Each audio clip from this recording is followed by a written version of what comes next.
All right, what's up, y'all? This is Aaron Mallory, aka MrLetGo, and we are live. As you guys come in, make sure to hit the like button and grab your popcorn. This right here is going to be something that we really need to talk about, though. So let me just start off playing this video right here. So as you guys come in, I'm gonna give y'all a couple seconds. I'm gonna play a video, and I talked about this a little bit yesterday, but I have a lot of questions about a particular video that I'm about to play. So give me 1 second. Let me make sure everything's good. If y'all can hear me, put a thumbs up. Make sure y'all can hear me. But yeah, we got to talk about this. We really got to talk about this. So I said new sweater. Thank you. Okay, so let me play this video, and you guys may have seen this video before.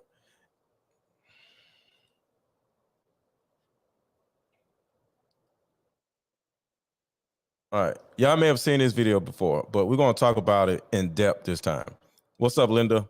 Why are you having unprotected sex with a woman when you don't even plan on being present for a possible baby that could happen? Okay, listen to Let's this. take Future. Hit me out. Okay, yeah, go ahead. Talk Future. Future. Having All right, yesterday, you guys was on, we talked about this a little bit, but this is going to be a little bit different. So y'all watch this video. unprotected sex with a woman when you don't even plan on being having unprotected sex with a woman when you don't even plan on being present for a possible baby that could happen. Okay, listen to Let's this. take Future. Hit me out. Okay, yeah, go ahead. Talk Let's take Future. Future. Talk Future. 10, he has like what, 10? 10 of them. 10. God. NBA young boy. What? 10 of them.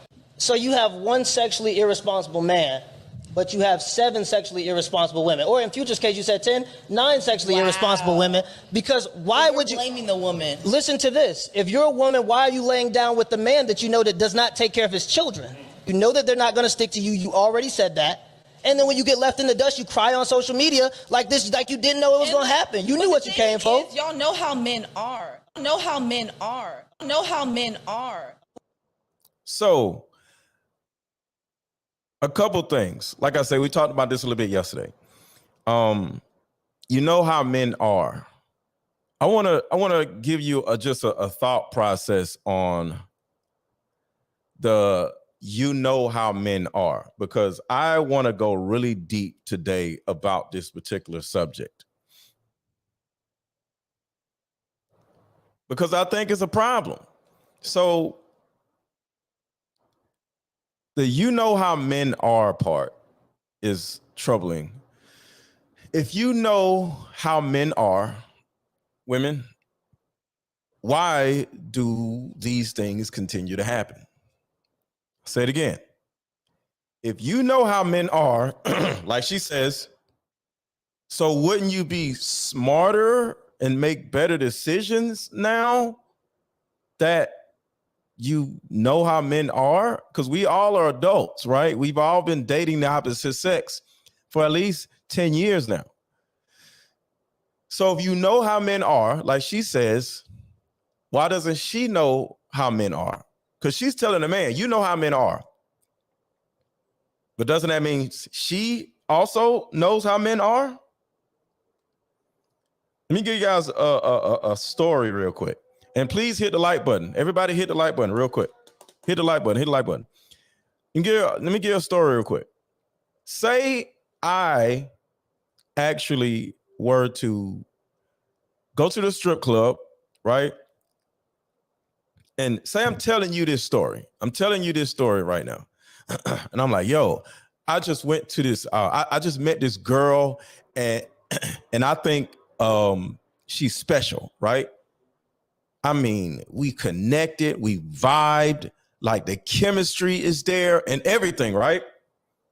And you're like, oh, damn, that's dope. Okay, cool. Who is she? Or what did you meet her? And I said, at the strip club. And you think, okay, women be at the strip club. Okay, all right. So, like, were y'all at the bar or what? No, she was a dancer.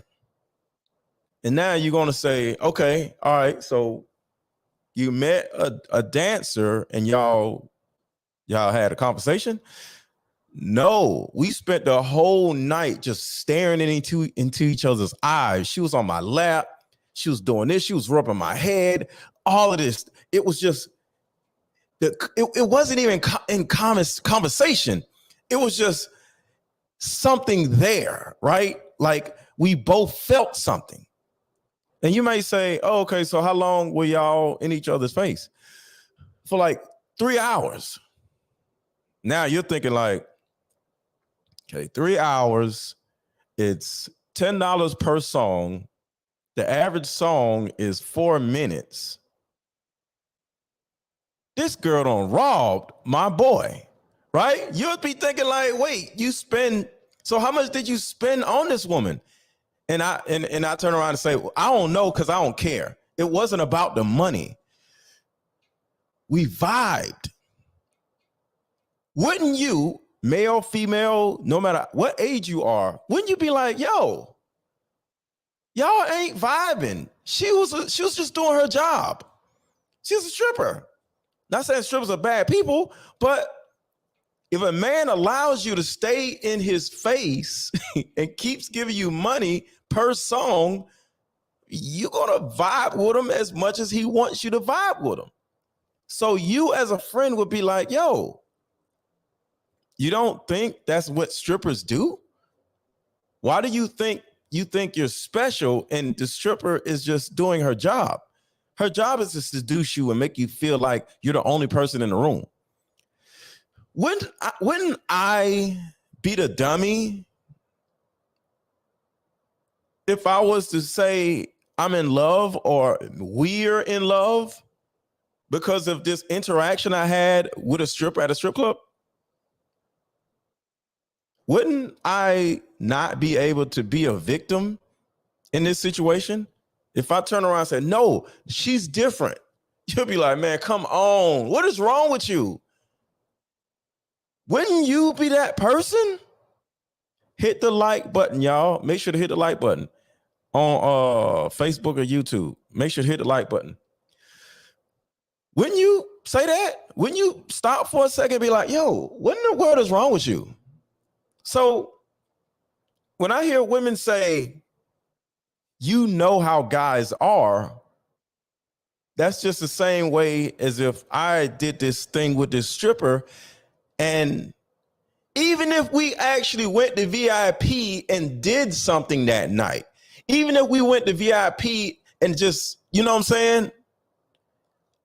I still would be looking like a dummy if I would have left the strip club, even after having sex or whatever, saying that we're in love or I'm in love with this woman. Now, am I right or wrong?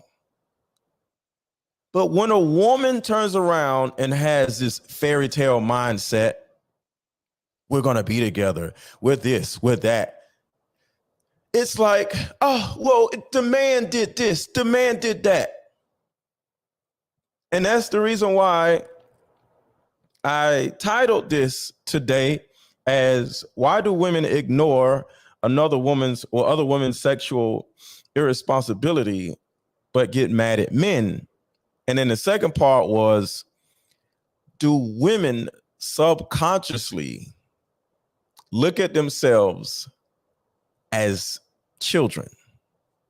And I'm not saying women are children, but do women look at other women as children? Do they look at themselves subconsciously as children? And they look at men as the adults? You know, because let me play this video again just for the people who just jumped on. But let me know, y'all. I want to know the answer to this.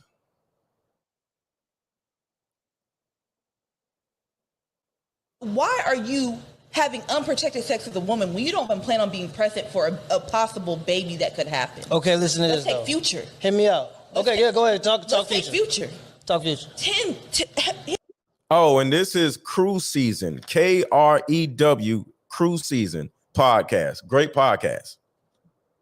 Like what, 10? 10 of them. 10. God. NBA young boy. What? 10 of them. So you have one sexually irresponsible man but you have 7 sexually irresponsible women. Or in Future's case, you said 10, 9 sexually irresponsible women. Because why would you blaming the woman? Listen. So right here, you know, we talked about this a little bit yesterday, but right here, there's one sexually irresponsible man and he's trash, right? Whatever, right? But then you have 9 sexually irresponsible women over here. Sorry. And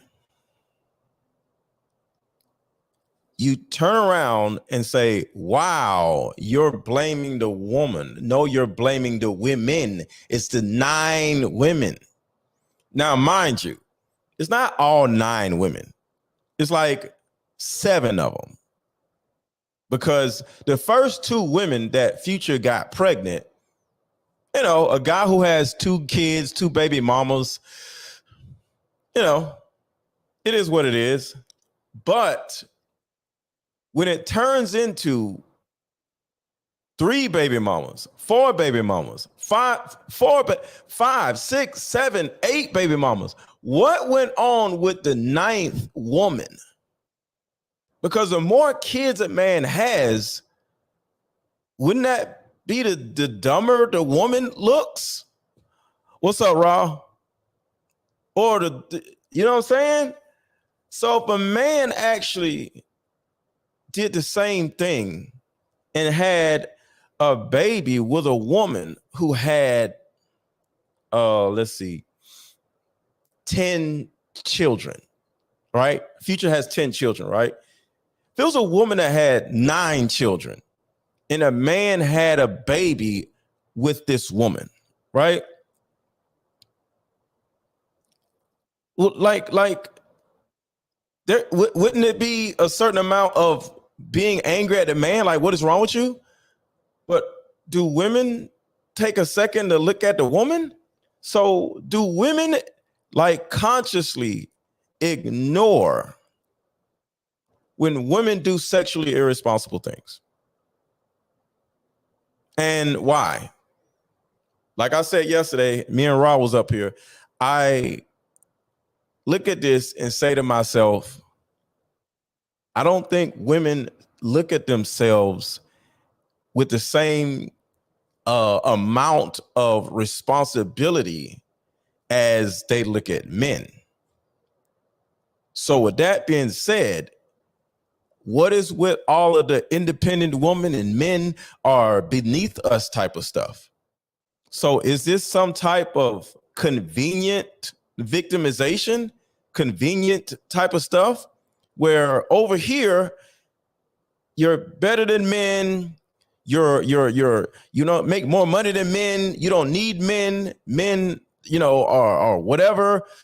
Women are doing so much more than men. Men are losers, men are whatever. But then at the same time over here, when you see a woman, your fellow woman, do some stupid, idiotic stuff, then you turn around and say, but she's a woman. What's up, Gorgeous Wales? What's up, Maria? You know, she's a woman, but you're a man. You're supposed to know better. But she's a woman. She's emotional. What's going on? I cannot read your name on Instagram. I'm sorry, I cannot read your name. You got a long name. Discombobulate. Alexis. What's up, Alexis? So I want to know what this convenient victimization is. It's like on Tuesday, it's like, I'm strong, I'm powerful. Nobody can tell me what to do. I'm this, I'm that. But then on Wednesday, it's, well, a man's supposed to know better. Women don't need to know better. Do women subconsciously view themselves as children? And I'm not saying women are children, but subconsciously, do women view themselves as little children? You know, so going back to this video, right? Hold on, let's go back to the video for a second. To this, if you're a woman, why are you laying down with the man that you know that does not take care of his children? You know that they're not going to stick to you. You already said that. And then when you get left in the dust, you cry on social media like this, like you didn't know it was going to happen. You knew what you came for. Y'all know how men are. Know how men are. Know how men are. But as you can see, it's just like, well, you know, you know how men are is just simply blaming the woman. I mean, blaming the man. Like, yo, you know how men are. Men do this and men do that. But, and I don't want to say the word accountability because, to be honest with you, accountability, I hate the word because it's stupid. Okay. I want to look at responsibility. And one of the things I want to just put out there that is a super extreme difference, and make sure to hit, you know what? Hit the like button. I need 20 likes before I proceed. Hit the like button as you guys came in. Hit the like button as you guys come in, because I'm just going to chill out for a second and wait for the lights to go up, because y'all are really tripping.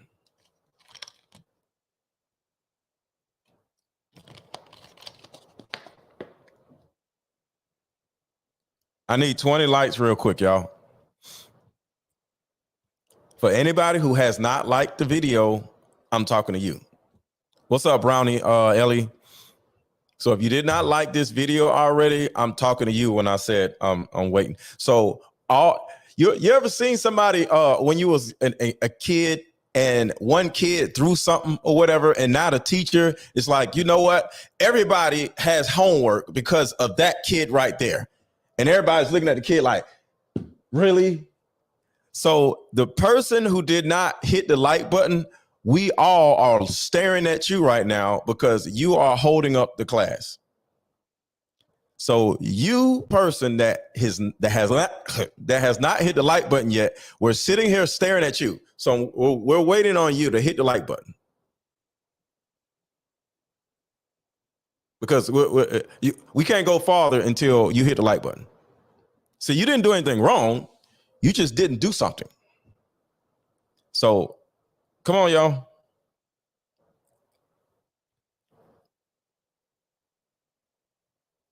So, all right, come on. Let me get 5 more. So let me say this.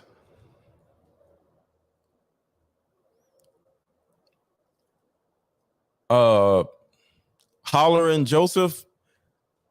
Well, that's Facebook. We're on YouTube. This is you're looking at this on Facebook. I'm on YouTube. So Facebook is YouTube is feeding this to YouTube. Horlin Joseph. So look, I understand that when a woman has a child, she always stays and takes care of the child. Okay. And usually when a man is a deadbeat, he leaves and doesn't take care of the child.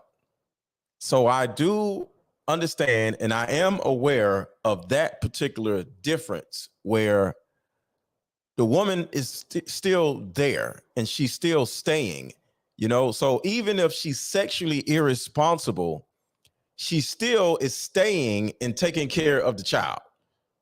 And if she goes out and is sexually irresponsible again, she still stays and take care of that child. But the men aren't. And that is the reason why we look at men as being trash when they are sexually irresponsible versus the women being sexually irresponsible, because a woman actually stays. So I just want y'all to know, I do understand that. But at the same time, would women still be sexually irresponsible or as sexually irresponsible as they are today if it wasn't for other women being sexually irresponsible? See, and I said this on a live last night. I was talking to my homegirl T, right? And she said that I don't know how the conversation came up, but she was saying that who is actually partly responsible for, you know, young women having babies out of wedlock and just having all these babies and stuff, right? And I said, oh, that's simple. The older generation of women are responsible for that because they don't hold other women accountable. And that's the reason why we're here. I'll say it again. The older generation of women aren't holding the younger generation accountable for two different reasons. One, I never hear a woman say, I need you to stop having all these damn babies out of wedlock. When your niece or whoever in your family turns around and is pregnant, nobody pulls her to the side and be like, yo, what's going on? Like, why are you just having these babies? Like, what's going on with you? They don't do that. They just say, oh, wow, really? Oh, wow. Oh, okay. You know, congratulations. And then they go on with the baby shower and they move on with it. And then the thing about it is, yeah, they give them baby showers and everything. Shower them with gifts. So you got the young girl who's 19 or 25 or whatever, however age, they're getting baby showers. Oh, pull up, hold up. Oh my God, this is so cute. Why are you giving this woman baby showers and she's not married? She don't even know who the daddy is. And it's her third child. Third baby daddy. Y'all still giving the girl baby showers. Friends come, homegirls come. I mean, co-workers come. It'd be like 30 women at a baby shower. Ain't nobody married. Don't know who the daddy is. Third baby daddy. But y'all celebrating this woman. And if y'all really wanted to just give the woman some help, y'all don't have to give her a baby shower to give her help. Y'all do know that, right? Y'all could just pull up at her house and be like, yo, I know you struggling, but here's some clothes. Just drop off a box and be like, I'm here. I don't condone what you're doing, but I do want to help you. So here's some clothes. We're not doing no baby. I'm not coming to a damn baby shower because I don't agree with what you're doing.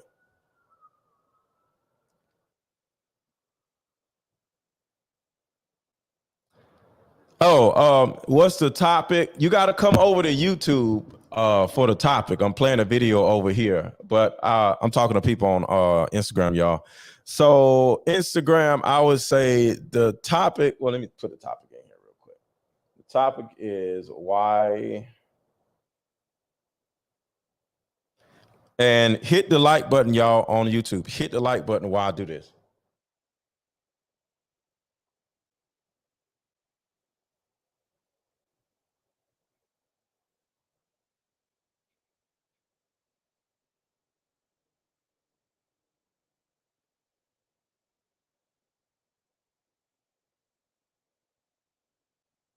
All right, so that's the actual conversation.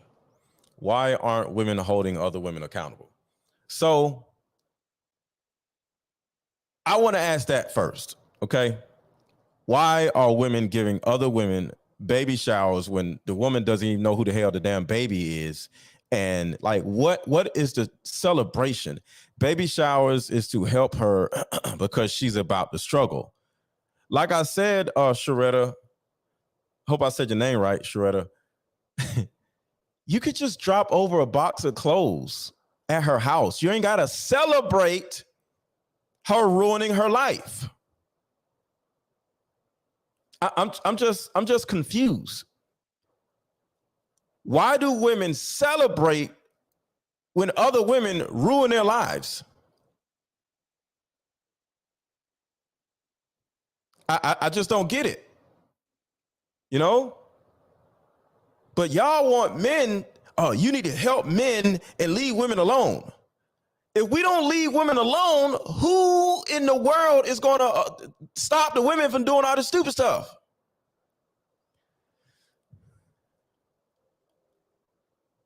Well, it's one thing about showing love, but at the same time, It's about coddling.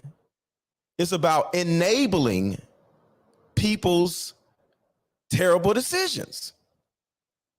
And back to what I was saying on live last night, when a young lady was, I was talking to my homegirl T. She was saying that men hold men accountable and women hold women accountable. And I was like, no, women don't hold women accountable. And she asked, who is responsible for this cycle continuing to, keep going? I said, older women. And like I said, it was two different things I said. One, women have baby showers and celebrate the stupid stuff that these young women do instead of sitting down talking to them and just dropping off a box of clothes to them and say, yo, what you got going on? Why you keep having these babies? Like, what's going on with you? They don't do that. The second part is, and this is the most important part. The second part is the most important part. The older women are leading negatively by example. So put in the chat how older women, then the little 19-year-old that done had her second child and don't even know who the baby is, how are older women leading by example negatively? How are older women, in your opinion, negatively leading by example and keeping the cycle of just having fatherless babies left and right? How are they keeping the cycle going, in your opinion? People need to lead with love. I'm about to get into that. I'm about to get into all this leading with love mess.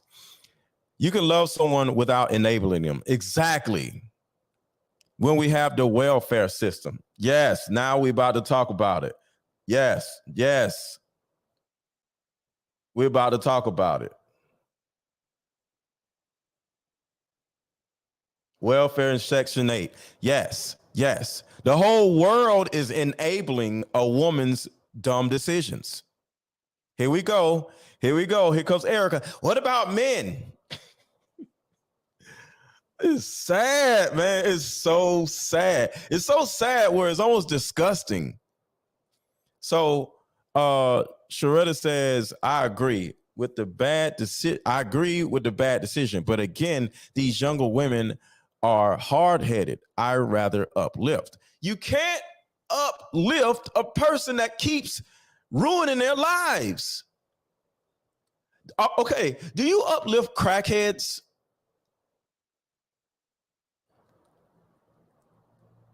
Do you uplift crackheads? Do you have anybody in your family that is a full-blown drug addict and they stealing TVs? Do you go give them crack showers or crack pipe showers? Answer that. Come on, I need somebody to answer that for me. Y'all don't want to judge, and all y'all want to do is uplift, right? But y'all don't want to judge. When the crackhead that is in your family, do you all get together and give them a shower and shower them with crack and crack pipes?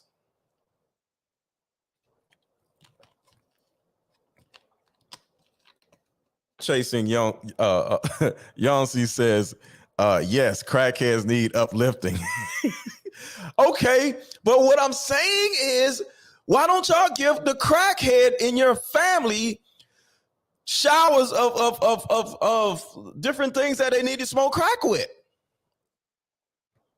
It's enabling. Wouldn't that be enabling the crackhead? What about the alcoholic? We all have an alcoholic in our family. Okay?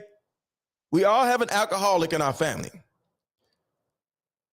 When an alcoholic is just drunk out of their mind, when they sober up, do you give them an alcohol shower and just give them more alcohol? No. And going back to what I was saying earlier about how women enable women by their actions. Because one is a baby shower But two, it's you being single mothers. See, I lead by example. Okay. I haven't had another kid since my grown kids. Okay. And I married their mother. I lead by example. How are you leading by example in a negative way when you have 3 kids, 2 baby daddies, and you're out here being like, oh, I'm powerful.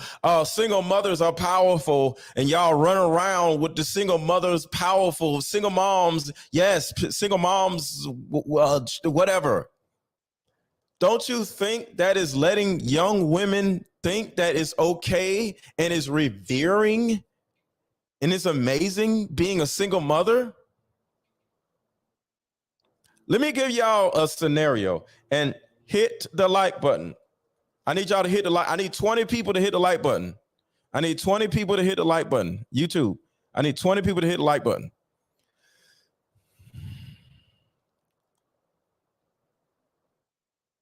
$20 people. I need y'all to hit the like button real quick. We're going to wait for y'all. Drink me some water while y'all hit the like button.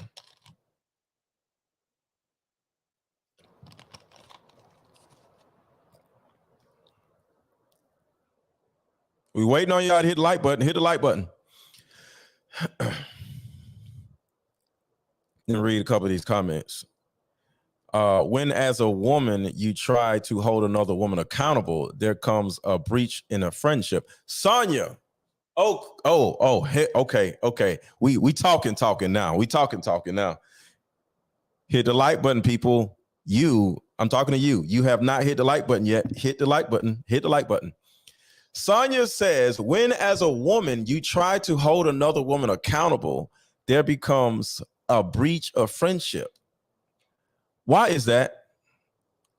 Hold on, man. Because now we talking. We talking now. Hold on.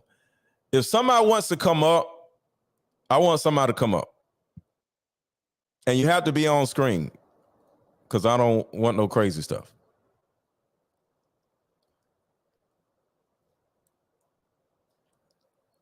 Hold up. All right.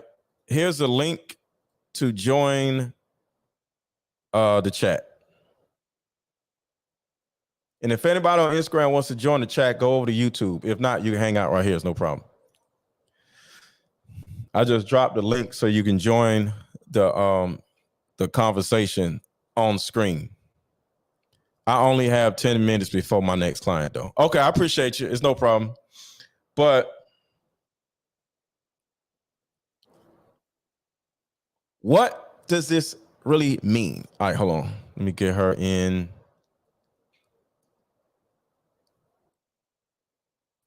What does this really mean? All right, hold on. Let me get her in. You got to turn your background noise off, Yancy. What does this really mean? All right, you got turn off YouTube. It's done. Okay. How are you? I'm doing well, thank you. It's just audio, right? Yeah, that's cool. So well, I don't mind. It can be. I didn't know if I was supposed to be doing something to turn the video on. Yeah, you can hit the video. You just hit the video button or somewhere on your screen. Let's see. And if not, it's up to you. Yeah, I just don't see a button that says.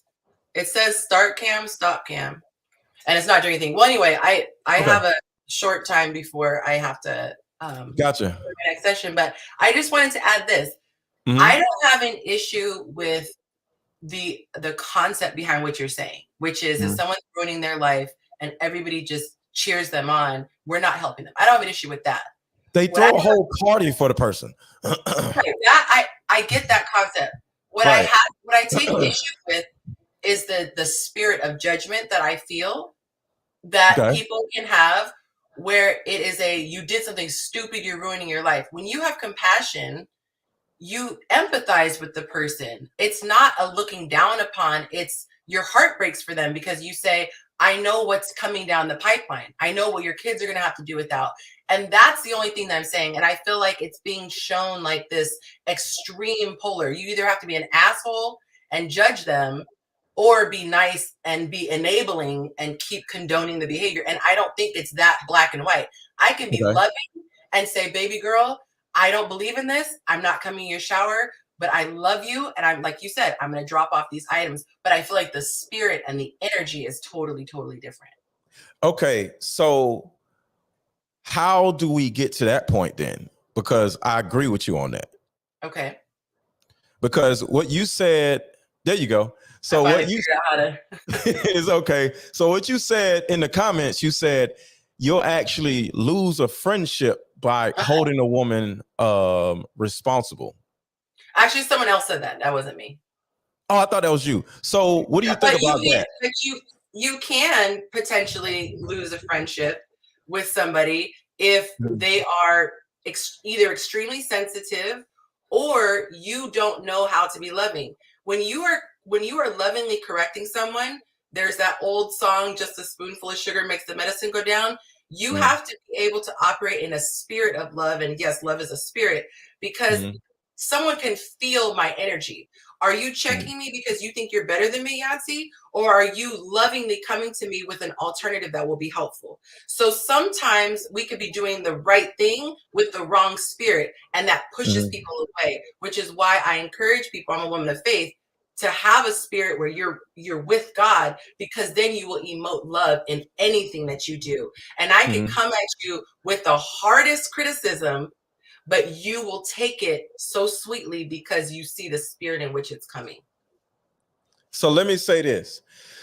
Do you think, or do you believe that the typical situation, woman to woman type of situation, is way too much empathy and coddling in the conversation of love versus, because I call it support challenge. You want to be supportive, but regardless if it's your kid or your friend, you want to challenge them also, right? So what do you think the percentage of support versus challenge is? And of course, the support is the empathy, and the challenge is the what the hell are you doing type of side, right? What do you think the percentage is in a typical woman-to-woman conversation? So like, I would actually say empathy is like 30%, 40%. What do you think? I wouldn't say empathy is the opposite of what did you say? I think no. I'm just saying support. No, I get what you're saying. I'm saying I think you could still have empathy while challenging. So I actually put empathy while challenging, but I would agree that most people operate out of fear. And fear will say, if I speak my truth, I'm going to ruin a friendship. So some people assume that the friendship will be ruined, and it won't, but because they're so scared, they won't say anything. And then some people are afraid to get vulnerable and have someone else see something in them that's being corrected. So that's why I say I don't disagree with you that it's a problem out there, but I can only speak for my circles. And this happened yesterday. I had a girlfriend call me and I said, permission to speak my truth? She said yes. And I was able to give her something that I don't think she had looked at. And I said, I think here's an opportunity to be even more godly in your approach with because she was excited and sharing something. So I do think that we need to be more bold with our conversations. However, we can't be bold with our conversations and not have a heaping of love, because all it's going to do is seem like you're a judgmental, you know what, that thinks that you're better than somebody else. And then all they're going to do is wait for you to mess up so they can wag their finger in your face and say, you thought you were better than. Just like, you know, somebody threw in your face, oh, well, you got someone pregnant before you got married. They could throw that in your face. But if you came at it with an attitude of, you know what, I learned the hard way. Don't do what I did. You can't get mad. You can't throw that in someone's face. That's why I say you can't lose when you come with the spirit of love. But yes, encourage people to tell their friends, just do it love is all I'm saying. I love that. You said, do I have permission to speak my truth?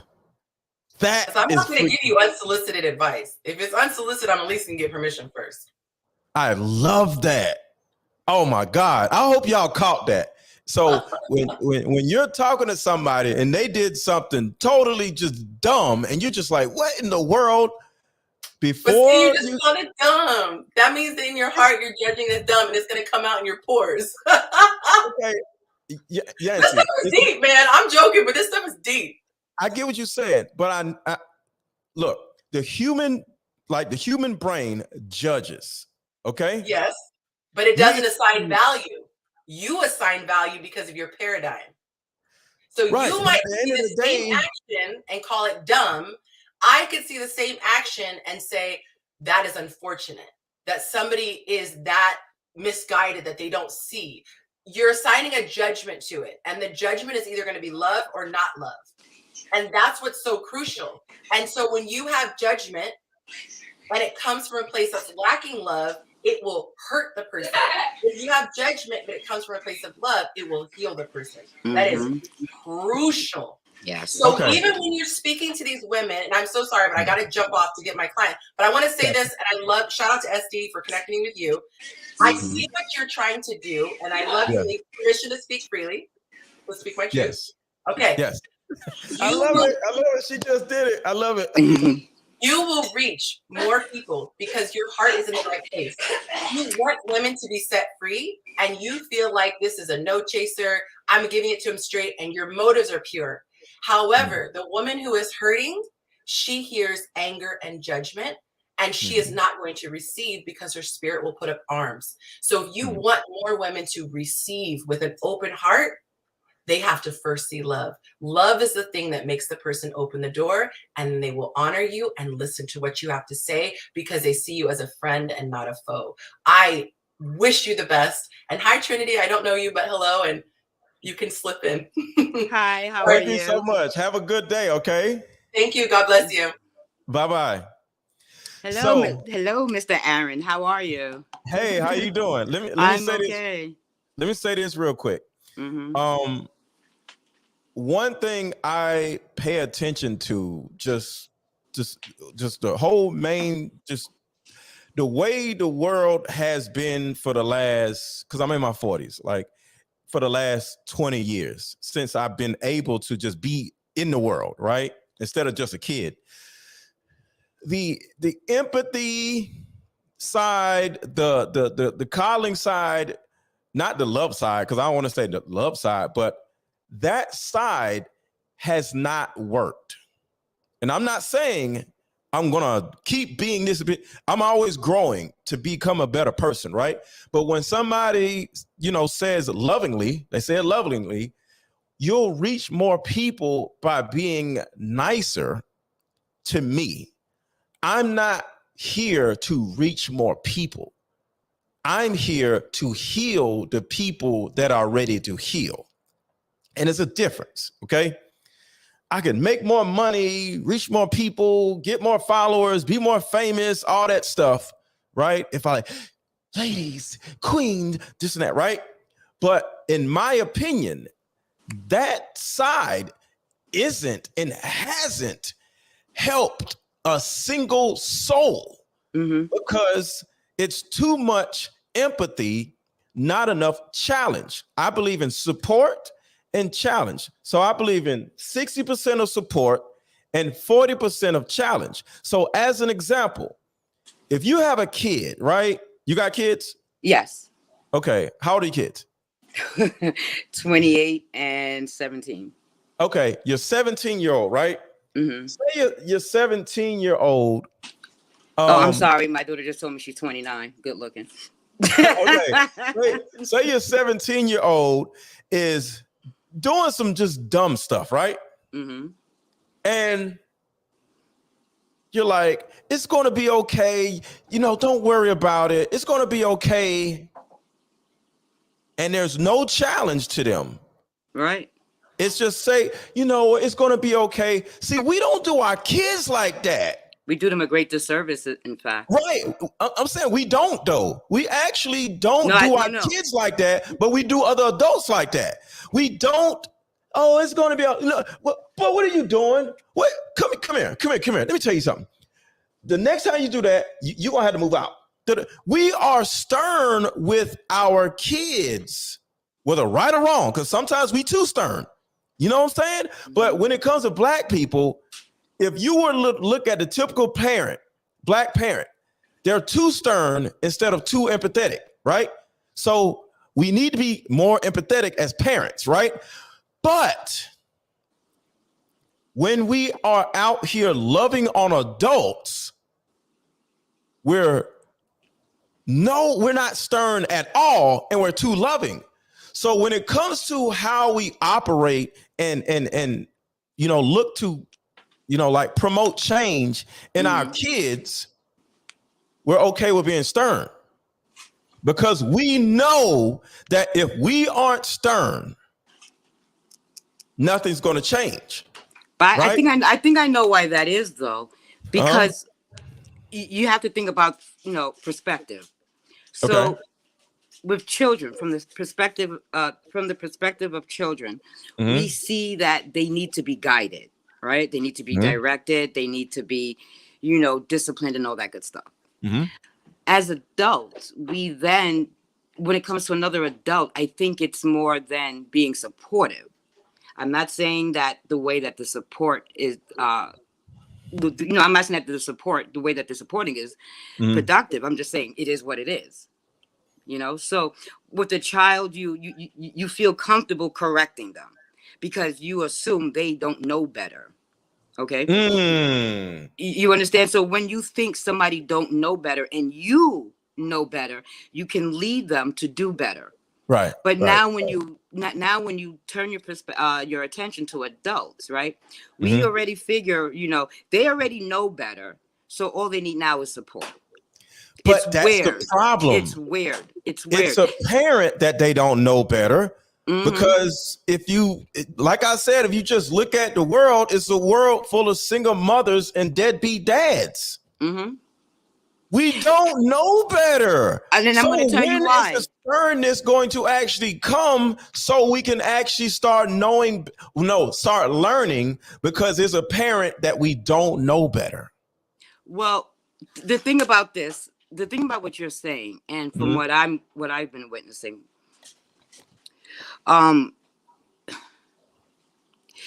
it's hard to teach something different than the life you're living. I love it. Wait. Hold on. Let me say this. Okay. Because this is one of the biggest things. Because I was in this argument on live yesterday where I told a black woman something like this. I would have got beat up if we was in each other's face. I said the older black women are literally hurting the younger black women by their actions because they're leading by example negatively. Because if cousin, auntie, mama, if everybody around you is a single mother and nobody's married, what do you expect little Tasha to grow up doing? Exactly. She's going to grow up to be a single mother too, because nobody's leading by example in that way, right? So go ahead. Yeah. So I mean, the only way anything could be different in that sense is if the individual hurts enough to have to change. We got to stop hurting enough to have to change. No, we can't. And let me tell you why. That goes against the law of contrast. You can never know what you want without experiencing what you don't want. Okay. And some people have a higher tolerance for emotional pain than others. But it's the nature of the law. What they don't want through other people, because we can learn from other people's mistakes, but they don't look at it as a mistake. That's what I'm saying. Let me say this: the problem. I totally agree with you. What you're saying, right? But we can learn pain by looking at somebody else. No, not everybody. I cannot learn pain looking at somebody else's stuff, and I'm going to explain why. Okay. Here we go. My friend, across the street from my house, her father passed. My oldest daughter's grandfather, he passed, right? Right. And I thought because I knew about death and loss, I knew exactly what they were going through. It wasn't until the day my father passed, I had to call my friend across the street, and I answered, when she answered the phone, the first thing I said was, so this is how it feels to not have a father anymore. Right. I thought every time I said, I could only imagine. No, because I never would have imagined being in my 40s, feeling like an orphan. Yeah. And or Yeah. you know, Yeah. like Yeah. you know, because he's always been in my life. He, you Uh-huh. know, even though I have, you know, even though I have a stepdad, which was Right. another mind blower, because when Yeah. he passed, that was a whole new experience. Mm-hmm. When my youngest daughter's father passed, that was another experience. I've never lost anyone who I was intimate with. Right. Right. I never had, you know, Yeah.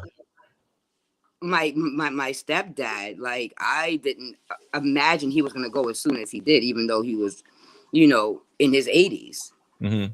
So Yeah. it's not until you step out of the crap through experience that you can look back and say, wow, I didn't even know I was sitting in poop all this time. Yeah. You have to smell the fresh air before you can begin to feel disgusted by the stench. That's interesting. That is interesting. So, of course, you're not going to feel that type of pain, you know, because I actually had to deal with that myself, you know, when my mom passed, you know, so I can understand what you're saying with that. But what about mistakes, though? So pain is one thing. I do get what you're saying as far as pain, but mistakes. Okay, here we go. Okay, hold on. Well, let me say this. Say it's wintertime, right? Mm-hmm. And you're driving down this street, and the car in front of you spins out of control because they hit a ice patch, right? Okay. And say the person is like a quarter mile down the street, and you just was riding, and so you was able to see just the car just spin out, right? Mm-hmm. And they get out of the car and they okay, and they looking down, like look at the street, right? Mm-hmm. Well, now you know to either drive slow through that ice patch or turn around and go another way because you don't want to have the same problem, right? Mm-hmm.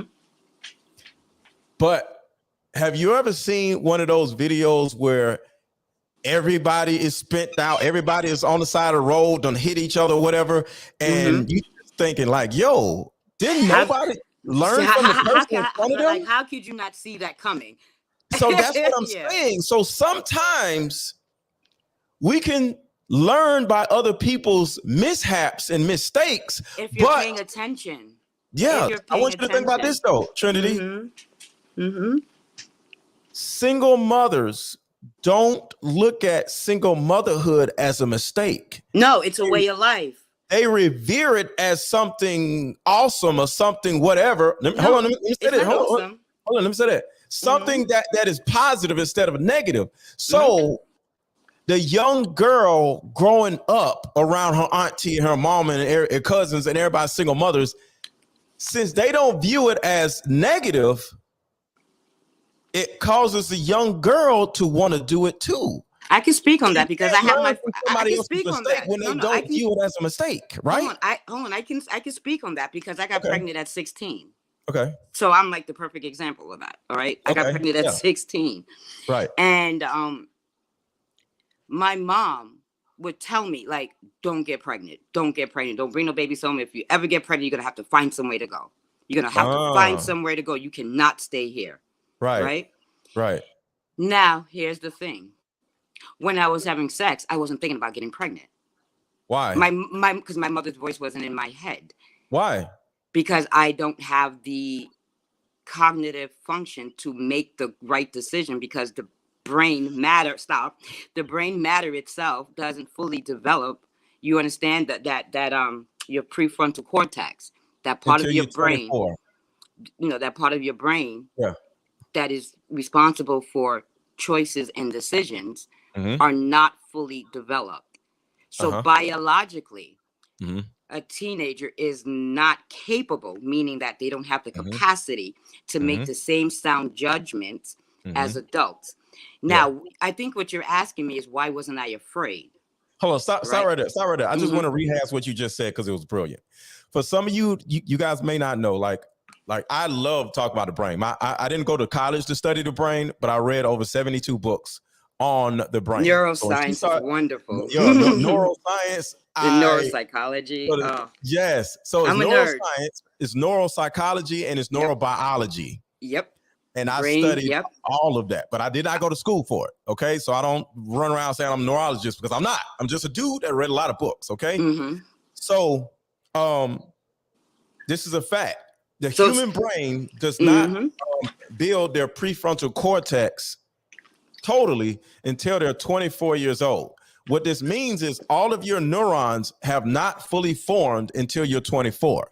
So when you're not 24, you're 22, 19 or whatever, this is the reason why it's so nasty when men try to date a girl that's 21. Oh, she's 21, she's legal. Well, it's still kind of nasty because for those who know, her brain isn't fully formed yet.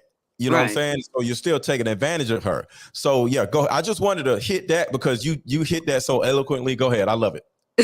Thank you.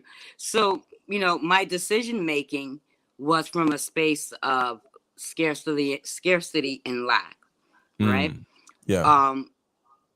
Because of my childhood situations, I was searching for love, to be loved.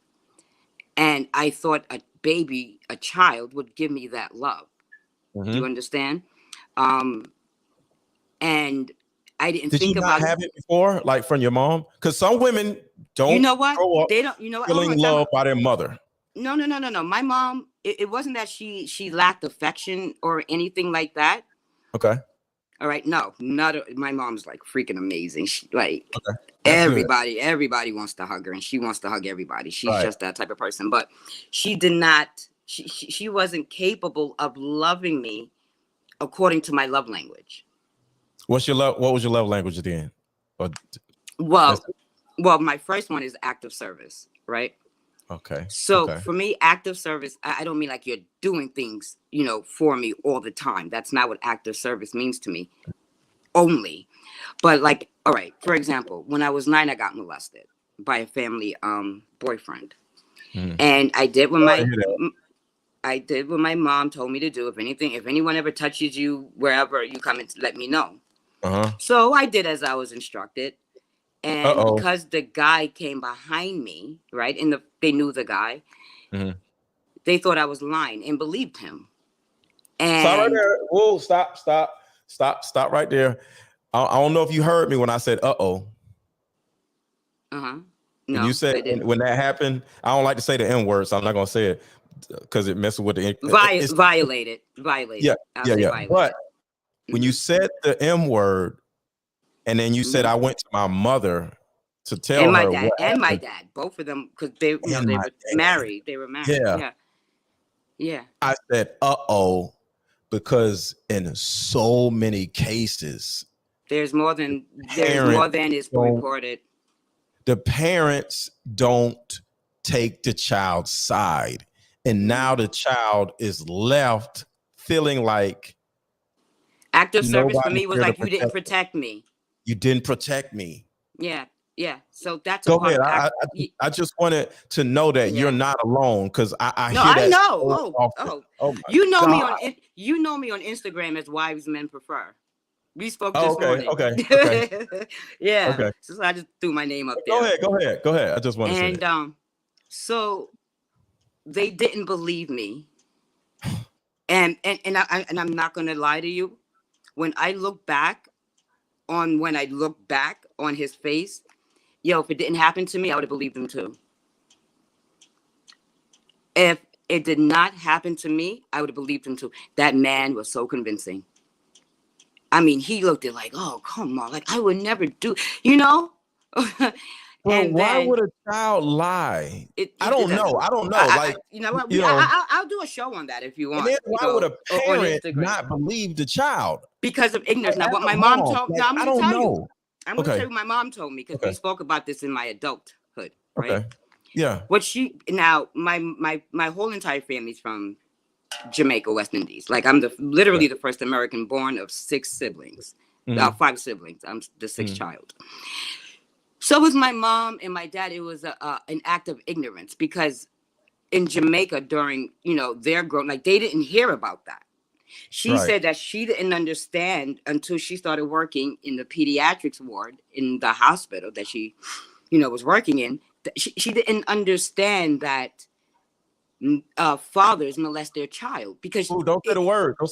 I'm sorry, violate their child. Okay. And it wasn't until more and more kids came in did she realize, holy crap, this is happening. So long story short, it's from ignorance. I don't think that they looked at me as a liar, right?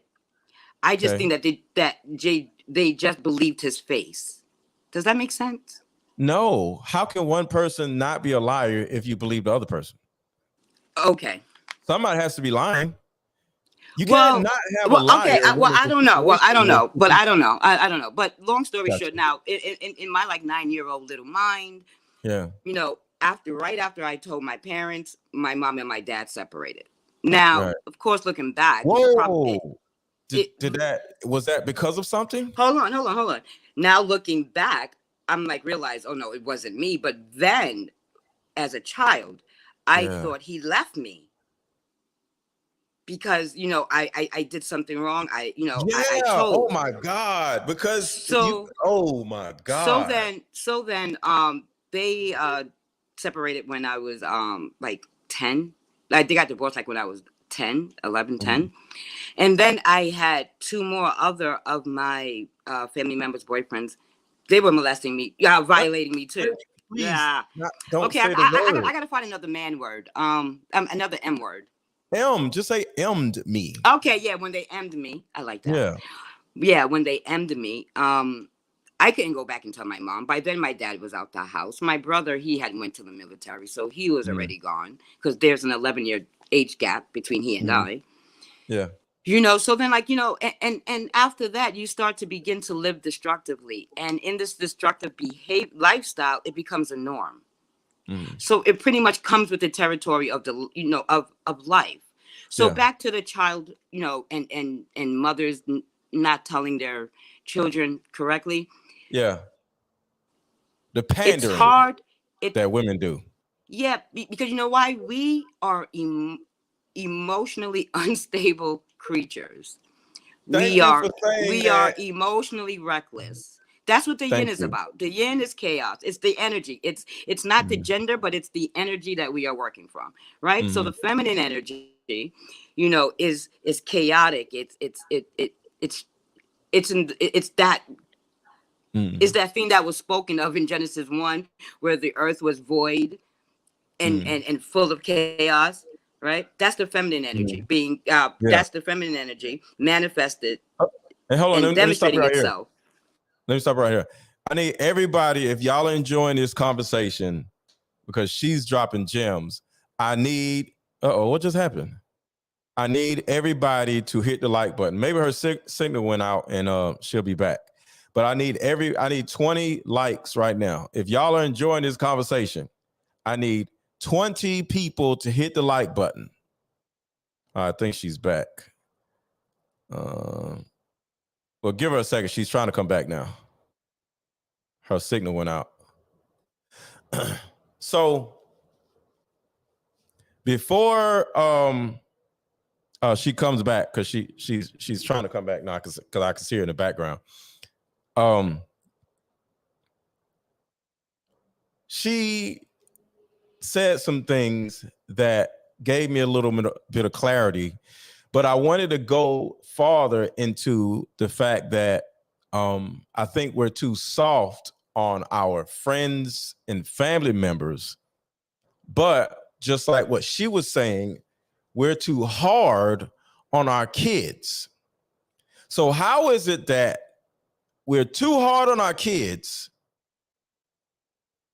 and too soft on our friends? I think this is one of the biggest problems, because all the just empathy that, oh yes, I get it. It's not working. Okay. It's 2022 and the same population of single moms are being made as 1991. The same. Like just a year ago, a couple years ago, the census isn't out like right after the year is over, but I'm sure the same amount of women have become single mothers in 2021 as the 90s, as 2010. So the things that we are doing isn't working. So my whole point in what I'm doing and saying is I'm doing something different. All right, so Hey, I don't know what happened. It's okay, but let me finish what I was saying before. Yeah. And then I want to go back to what you were saying. The things that you guys are seeing with me may work, because you may look at, you're too harsh, you're too this, you're too that. I'm not here to reach more people. I'm here to actually spark a change in more people. Because like, for example, Derek Jackson has 1 million followers. He ain't helped no damn body. He helped himself. He helped himself. You get what I'm saying? So I may never reach 1 million followers, but I promise you I'll help and change more families, not just the women, the families, because it's not about the one woman. It's about what she starts doing with the new information. She starts picking better men. And next thing you know, she becomes married because she's more patient and she's not so impatient where she just wants this and wants some baby or whatever. And she takes the time to chill and be more disciplined in her actions. And then she gets married. And now, because of her getting married, her kids now have a family to be born into. And then now that kid grows up to be married because they see their parents married and they're less traumatized. And then I can change an entire generation of people or a family instead of simply reaching more people. And I think that's the biggest problem with a lot of people on social media. They just want to reach more people. But what are you reaching more people to do? We all have businesses, so we all want to sell products. Coca-Cola selling product, I'm selling product, we all selling products. But what is your product meant to do? Because Coca-Cola is meant to make people fat.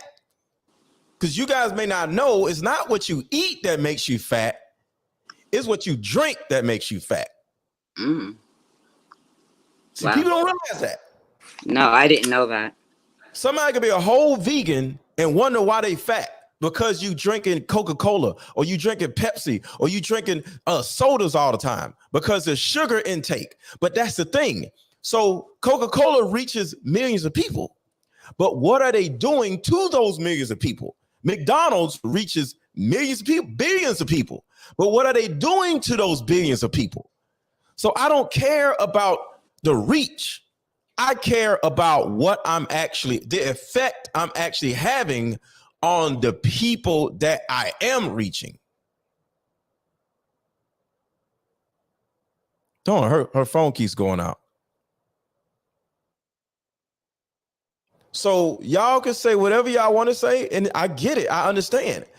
But the old way of all this Derek Jackson crap, and a lot of y'all ladies are Derek Jacksons in your own families.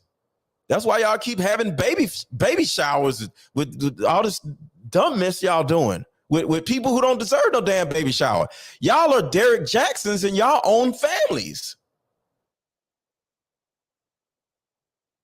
But it's like you forgot the parenting side of you.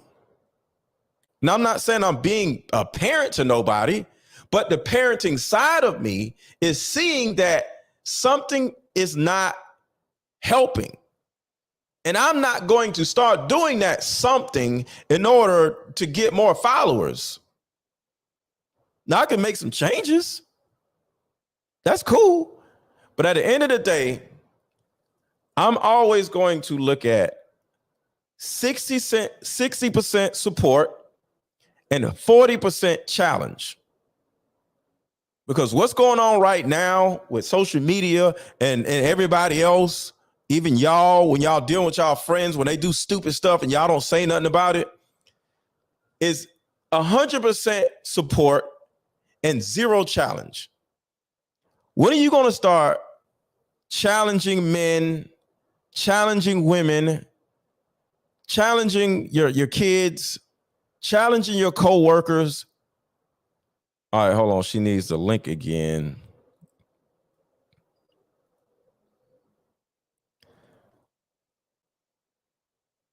Hold on 1 second. And hit the like button. And if y'all don't want to hit the like button, drop a super chat. I just need y'all to do something. Commit some type of action, whether it's hitting the like button, whether it's commenting, or whether it's dropping a super chat. If you enjoy this conversation, do something. That's all I'm saying. Do something if you're enjoying this conversation. Good people challenge people to be better. Life is going to challenge you. Well, the thing about it is, once life challenges you, that's the first step. How do you respond to life challenging you? That's the thing. All right, hold on. I'm about to get it back up.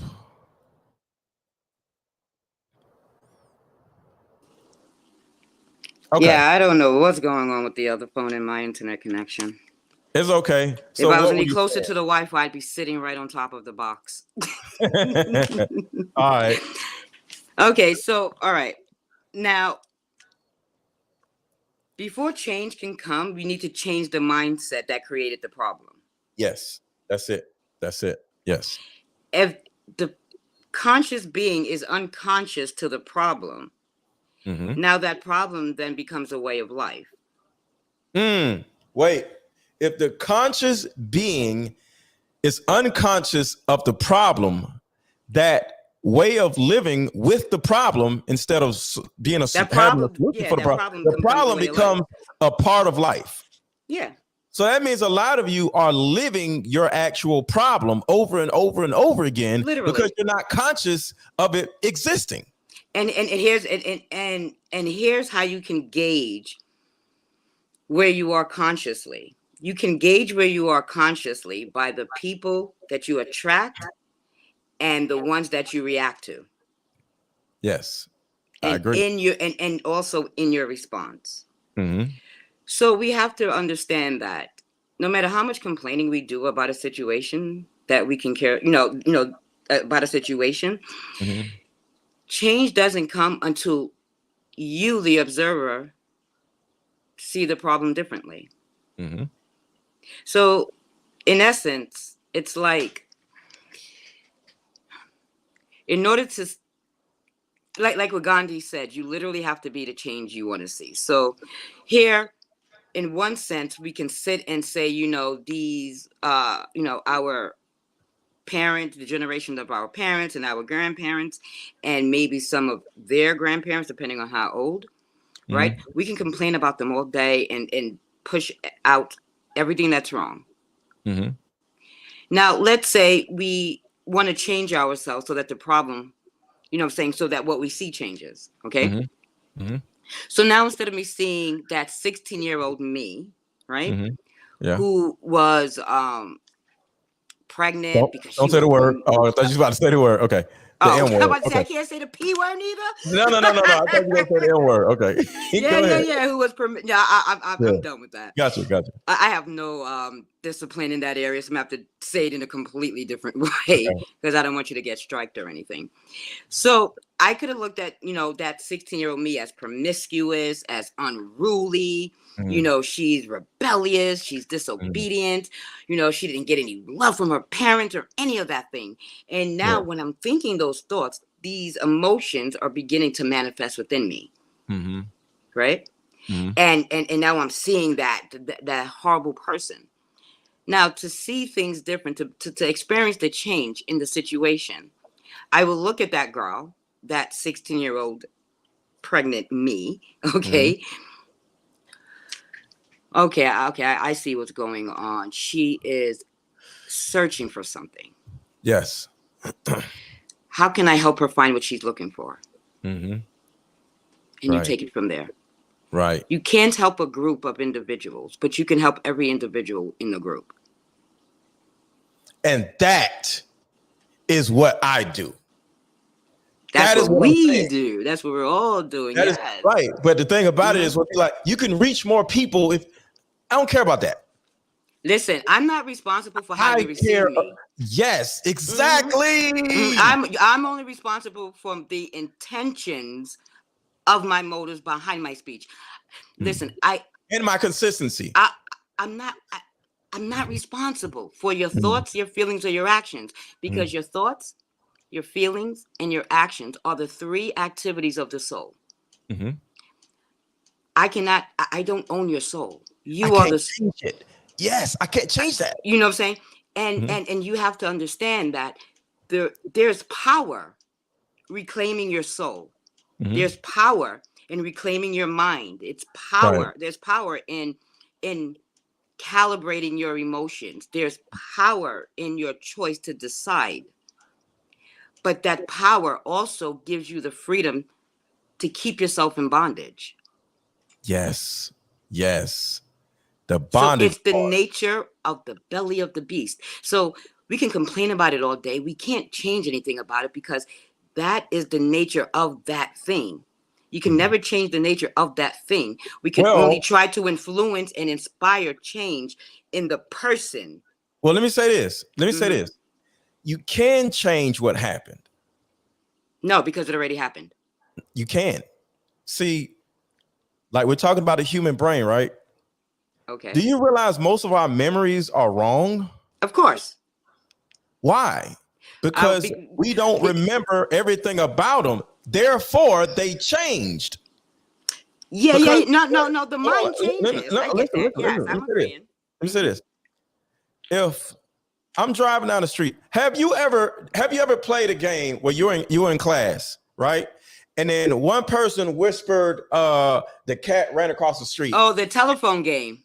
Telephone game. So once the actual message came all around the room of 20 students, it's not the cat ran across the street. What this means is we don't cognitively listen or remember everything that comes to us, which means we can actually change what happened to us from a memory standpoint. Because because what happened to us only matters in our memory because it happened already, right? So I did this to myself, and this is how I actually coach. Because people are like, Mr. Life Coach, how do you coach you to do this? This is specifically what I help women do, and men, because I coach men too. Okay, so Mom, I'm sorry. What kind of coach are you? I am an emotional attachment specialist. Well, I won't say specialist because that's clinical, but I will say strategist. I help you strategize your level of emotional attachments to the past. Okay. And this is exactly, good job. Right. And this is exactly how I strategize your attachment to the past and how it works. As an example, I grew up when I was young thinking that my dad didn't love me anymore because the last time I went to Philly, I came back and my dad never called me again. And I felt like I did something wrong. Right. Yeah. Well, as I grew up, I actually just went to the memories of what went on with me and my dad the last time I was around him, right? And as an adult, I was able to see things that I didn't see then. When I came to Philly, each time I came to Philly to see him, because I was in Atlanta at that time, I had to live with my uncle. I never questioned like, yo, why am I living with my uncle and not my dad? My dad didn't have nowhere to stay. That's the first thing. Okay? I'm 15, 16 years old, right? I'm about to move out with a girl and we're going to get on an apartment, right? It didn't happen yet, but we were planning on getting an apartment, right? Okay. So I was living with my mom at the time, but I'm about to move out with my girl, the girlfriend I'm with now to get an apartment, right? So as I'm with my dad, just remembering my dad and everything, we were walking, right? I was a little drug dealer when I was 15, 16. So, and we were walking, and we walked through a trap. You know what a trap is? A drug trap? Okay. So we was walking through somebody's trap, which means drug dealers are in this certain area where they're selling drugs. And the only people who really go through this area are crackheads, right? To buy drugs. We're walking through this area, right?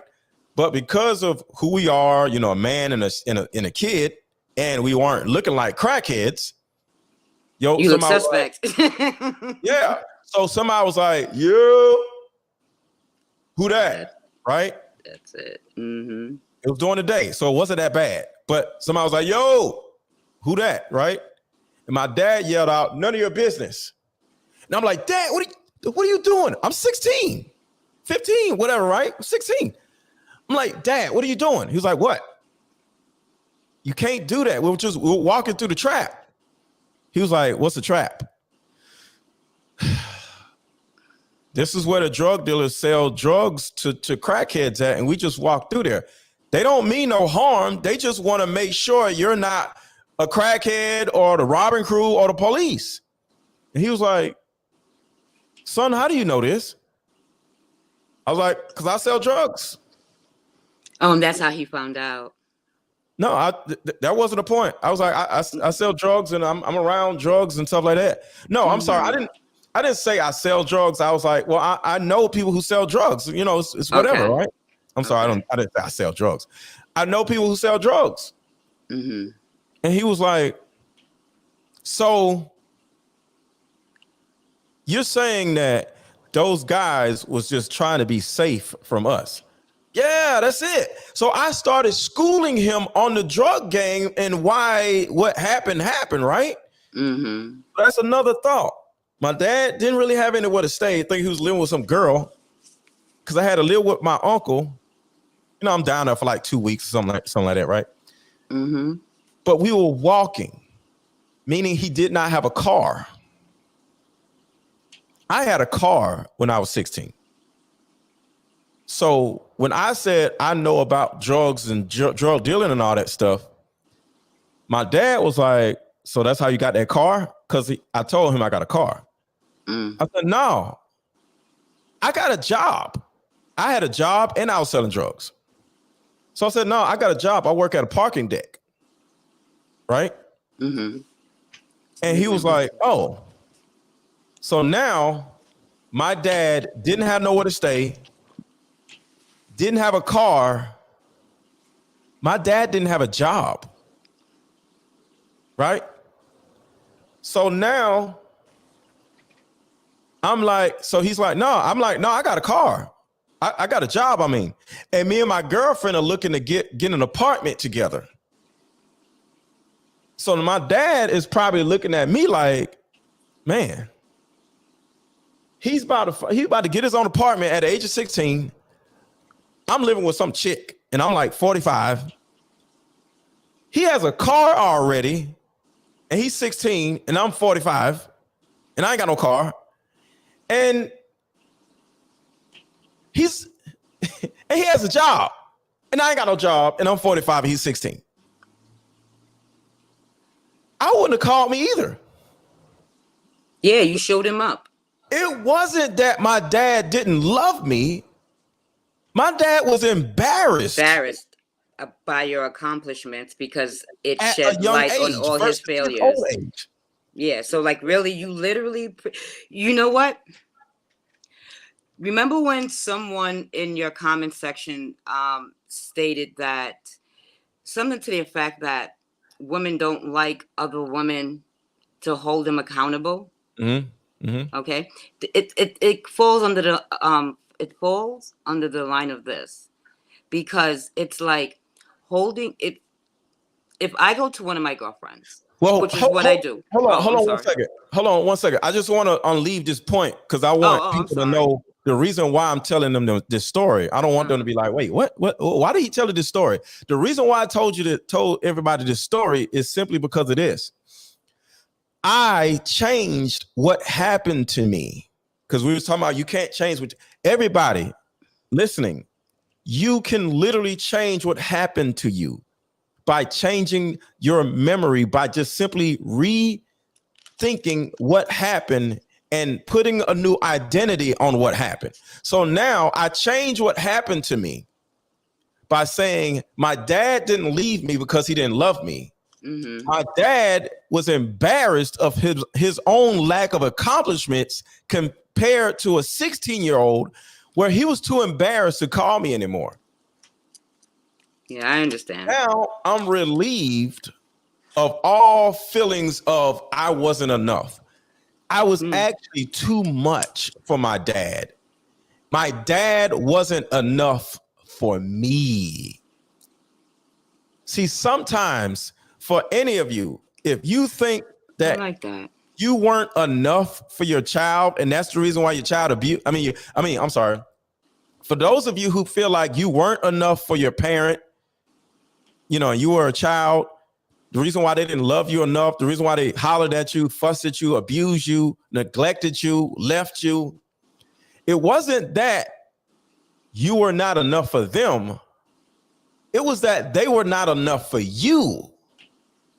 See, in a book that I always go back to, that I've read 3 times, what is it? Adult children of immature parents. No, I'm sorry. Adult children of emotionally immature parents.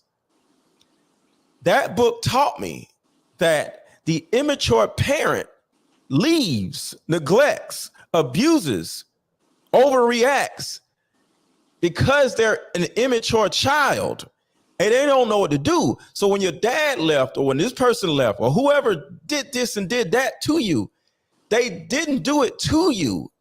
They did it because they were afraid of their own lives. They were immature people. And when an immature person is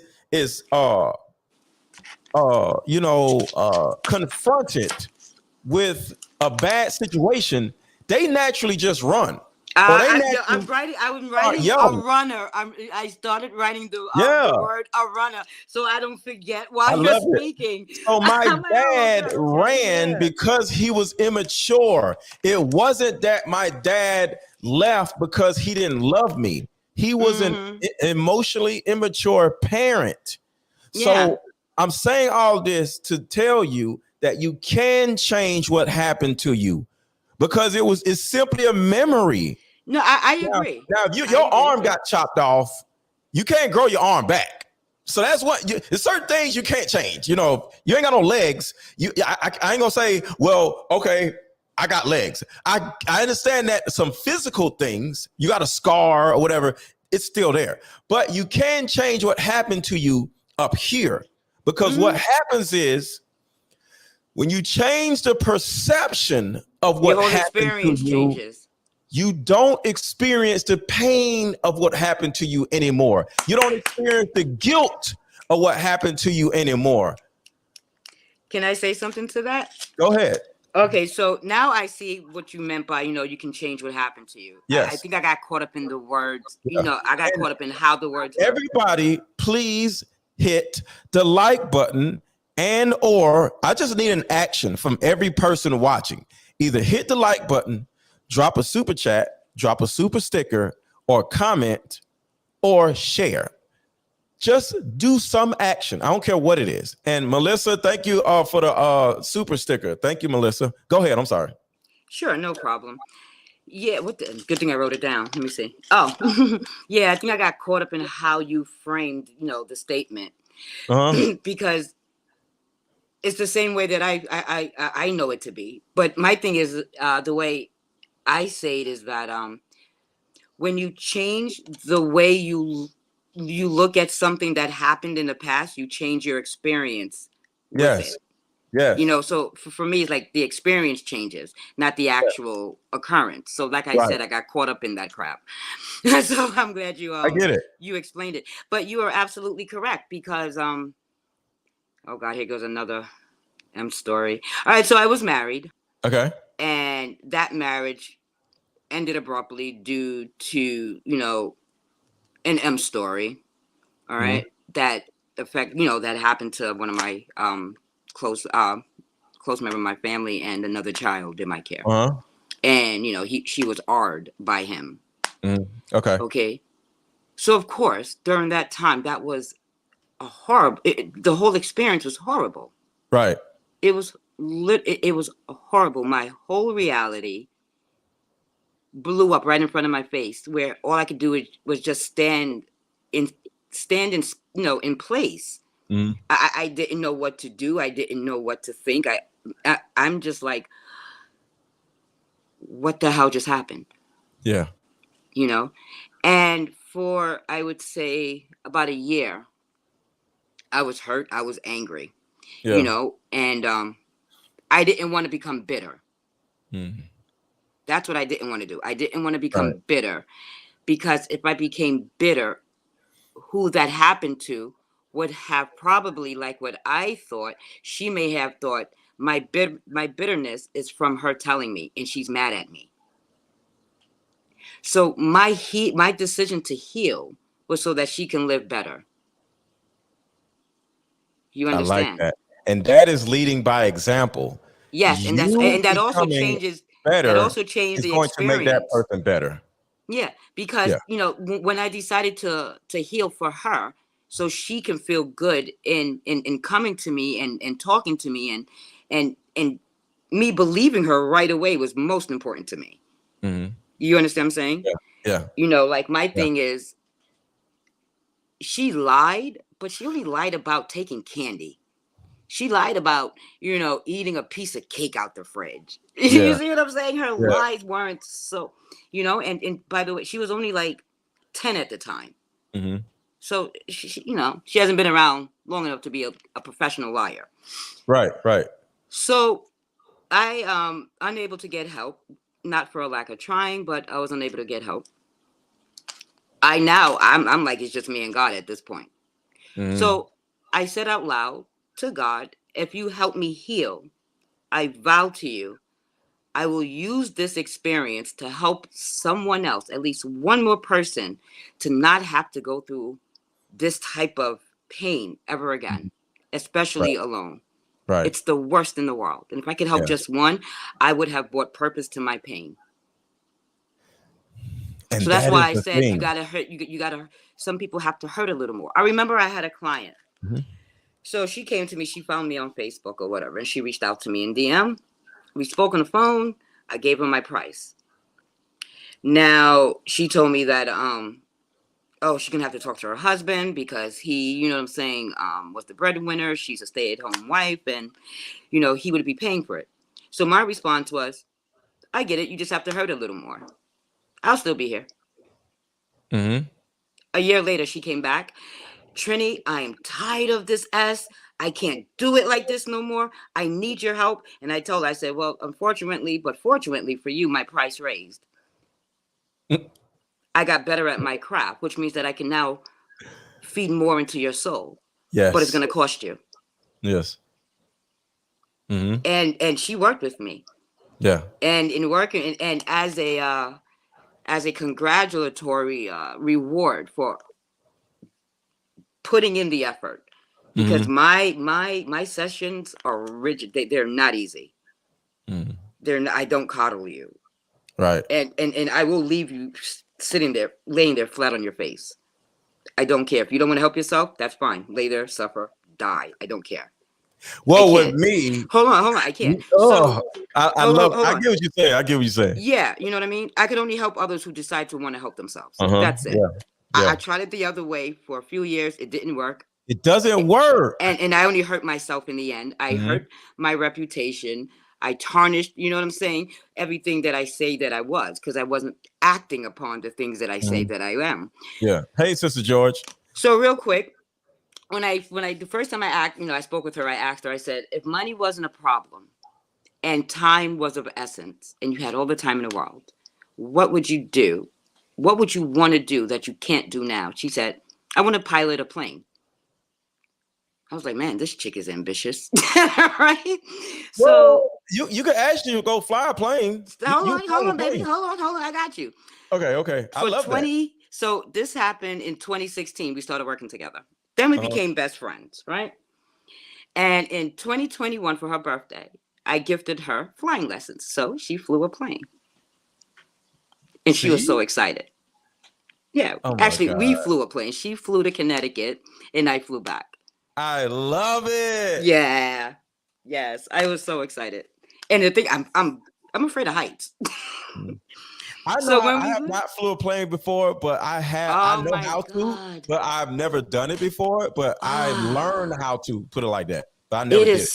It's an experience.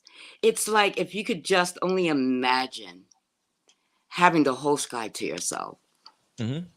That's it. Just having the whole entire sky where you're not afraid of crashing into anything. There are no barriers. You know, there's not. It's just you and the sound of that engine. Oh my God, it was so much fun. Yeah, because I had told my when I thought about it. I want to pilot a plane now. I want to actually do that. I go skydiving. My next one, I want to jump out of a plane. I got to do skydiving. I went skydiving before, so I did my that. God, I want to do that. Yeah, I did that. I want to do that. My mentor told me about that, and I'm like, yeah, I got to do it. So when I told my my hubby my plans about well, let's get back to the subject. I don't want to get too far off the subject. Oh yeah, okay. I'm sorry. What was the subject? Hold on, let me get my notes. Oh, changing the experience. Yeah, women not necessarily holding other women accountable because they're afraid. Okay, first of all, you cannot expect women who are not accountable to hold other women accountable. And so you have to trust, and and you have to trust that those who are accountable do. Because we do not accept anything less. So people who are not disciplined in the spirit cannot lead in the physical. So just stop looking. So stop looking for people who are not capable of performing the job to do the work. So and what do we do? All of these single the serenity prayer. Children of these single mothers are just screwed. The serenity prayer. God, grant me the serenity to change. No, grant me the serenity to accept the things that I cannot change. The courage to change the things that I can. And the wisdom to know the difference. And what I do is that I give them to that presence that created them. I give them to God. See, I'm not here to save the world. I'm only here to heal the hearts that are seeking that type of healing. Stop right there. And that is the thing that I want people to understand. Just like with you, we are not here to reach more people because the majority don't want to be reached yet. They're not ready. See, you said that on your show. I'm sorry, real quick. Remember when? Hold on. Let me say this. I've had at least 5 different women join my coaching group throughout the years. They started off hating me. And what will happen is they'll see a video and be like, yo, he's a this and that. They'll unfollow me. They'll say some crazy stuff. They'll do whatever, right? And then they'll see another video on the Explore page because they unfollowed me, right? But now I'm on the Explore page and they follow me again, right? Or either don't follow me and stalk my page, right? And they get to the point where they just like,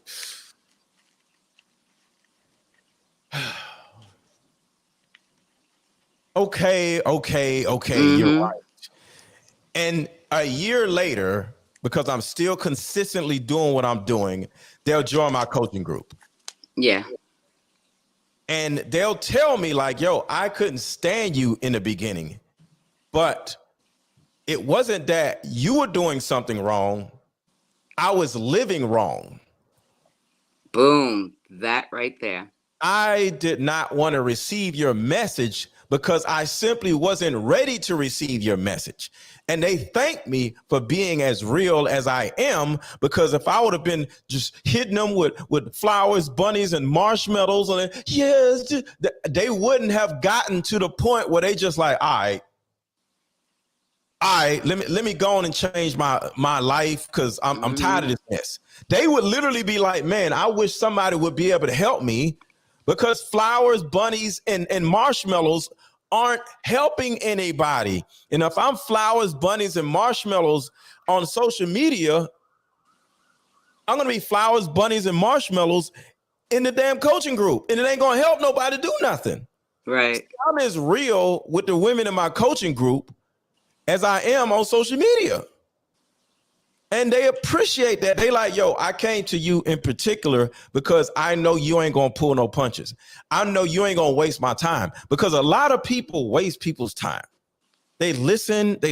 Oh, okay. So what do you think about this? Oh, so what do I came for some answers from you. So what do you think? And I'm like, so when they come to me, I'm like, oh, all right, look, all right. You done with blaming your ex-boyfriend or whatever? What's really happening? What's really going on? I'm not going to sit here for an hour to be just hearing you whine, because virtually every one-on-one I do,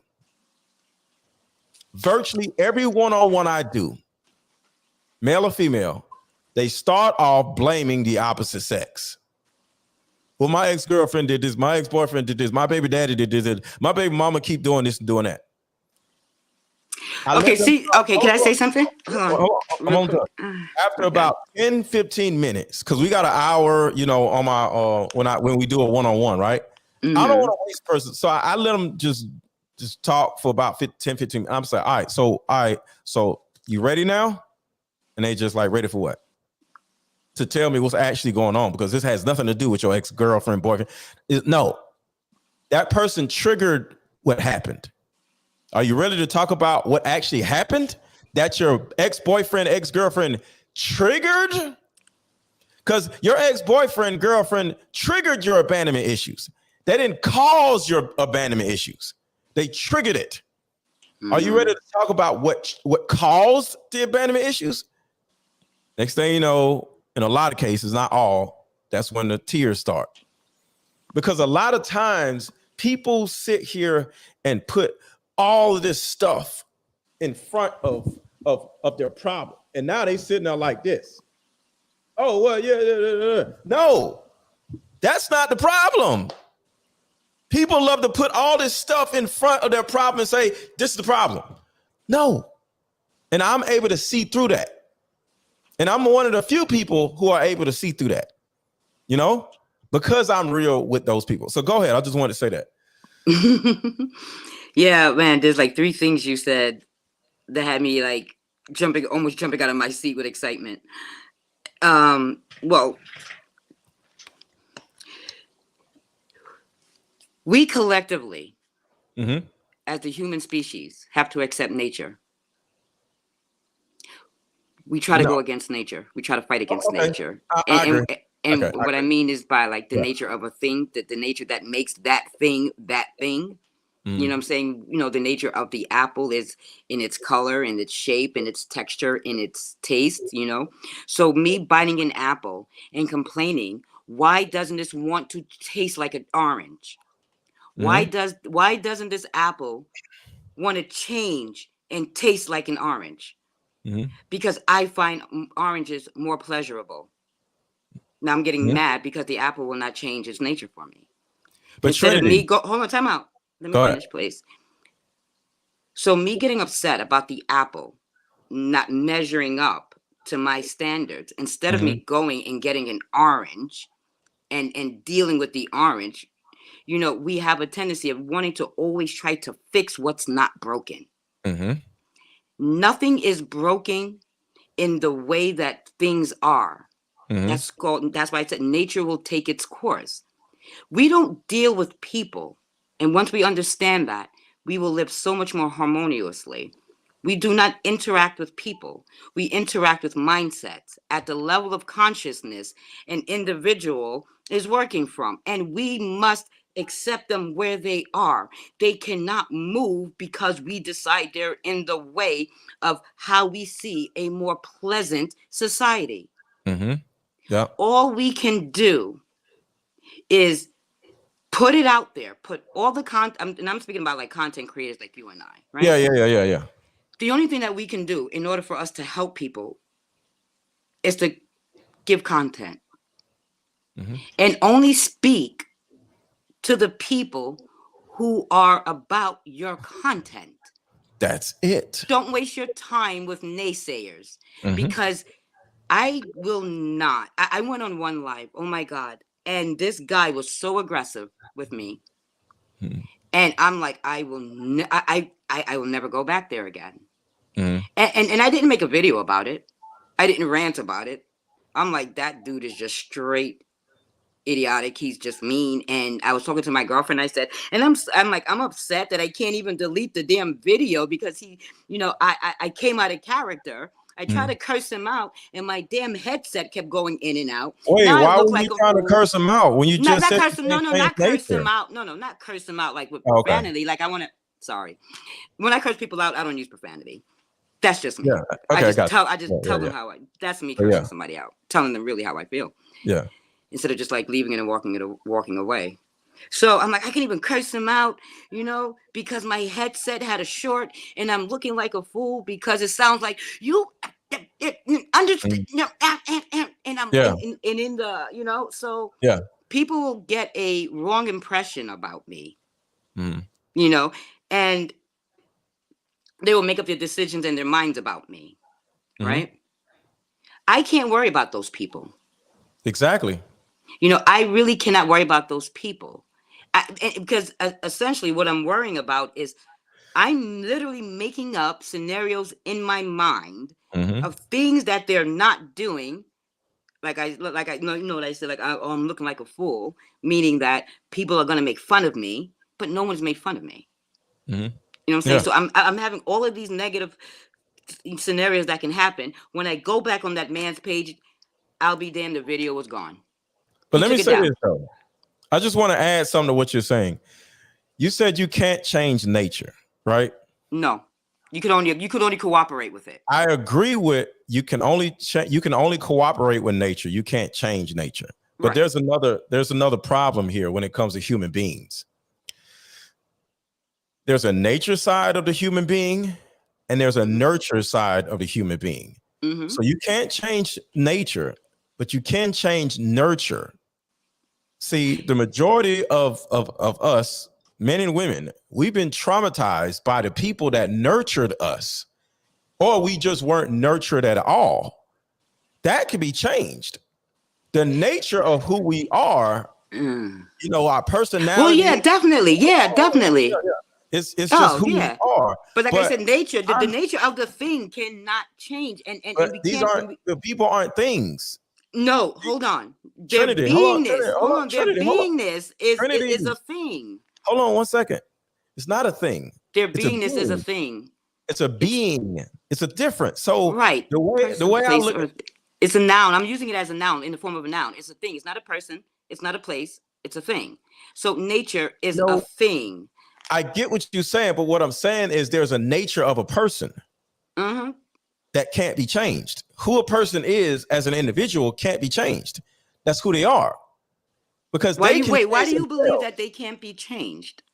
Wait, hold on. Can be changed or cannot change? Because can't be changed signifies an outside force. So I just want to understand. Okay, listen. There's an outside locus, there's an external locus of control and an internal locus of control. Okay. Right. So a person who has an external locus of control cannot be changed. I'm sorry. If they have an internal locus of control, the exterior is not going to change them. They have to change from inside. Right. So those people who have this internal nature of I'm going to be this, I'm going to be that, they aren't changed by the external locus of control because they have the internal locus of control. So at the end of the day, guess what? They can't be changed until they begin to change. But that's the nature of them. But the nurture of them can be changed. Like, for example, I said, you can change what happened to you. You can change the nurture of what happened to you, but you can't change the nature of what happened to you. You said you were emmed, right? The nature of that can't change. That physical thing happened, right? But you can change the nurture of how I look at it and how it affects me. Which is the perception of it. Because you might say it's because men hate me, or it's because I'm too sexy, so I want to be fat, or I want to be unattractive. It could be something about like oh my God, it happened because of A, B, and C. That part can change because the way you perceive something came from how you grew up. It came from what your mom taught you. It came from how your mom responded to you. The nurture of it can change, but the physical aspect of what happened to you can't change. So you can change the nature. Well, you can't change the nature, but you certainly can change the nurture. No, I agree with that. Yeah, yeah. I mean, that's what we said earlier about when you had said, when we had said, like, you can't change what happened, but how you experience it can change. Yeah, I get that. But see, there's a process that must happen before that. And the process is you first have to identify there's a problem. Without identifying there's a problem, things will remain the same. You understand what I'm saying? Yeah. When like in my younger years, because of what happened to me, right? And how everything played out, you know, I lost my sense of power. I lost a sense of control. You never had it. Right? So I lost no, no, we don't need power and control. Please let me finish because I'm going somewhere with this. You do need power and control. Power is one of our spiritual faculties. So it's not something that we have a decision if we want it or not. It's in us because power is the word. Strength is stillness. That's another one of our spiritual faculty. So I had the power back then before that happened because I felt comfortable, powerful enough to tell my parents when something was wrong because they fixed it. You understand? I had power. But when that happened to me, and in the way that it happened to me, I felt powerless, right? And then the only way I can regain back that sense of power, because all it is a sense, right? That sense of power is to regain it in the same way I lost it. Through manipulation. Okay. At the end of the day, you know, it was through manipulation. So I was that chick that would hold out on sex if I got upset, you know, because that's where my power was. Okay. I was that woman who did it just because I want to get something from someone because that's where my power was. Okay. So it's not until someone who feels powerless and vulnerable, it's not until they understand where they are powerless, they will not seek healing. I would never have healed from my situation with the ex-husband, right? If I felt powerless to help the people who I couldn't help, save them, protect them from that from that horrific act. Right. You know what I'm saying? I felt powerless. Right. I felt stupid, like literally dumb. I felt dumb because I'm like, I don't even know if I can trust myself to make decisions anymore. Because the decisions that I've made up until now hurt 2 innocent people. Okay. So it wasn't until I found my power in my pain when I said to God, if you help me heal, I will use this story to help others. Had I not done that, I would be bitter. I would be miserable. I mean, can you imagine had I not healed from my ex-husband and that was on top of all of the crap that had happened when I was a kid? Yeah, I get what you're saying. Can you imagine how horrible I would feel? And that feeling is what we manifest.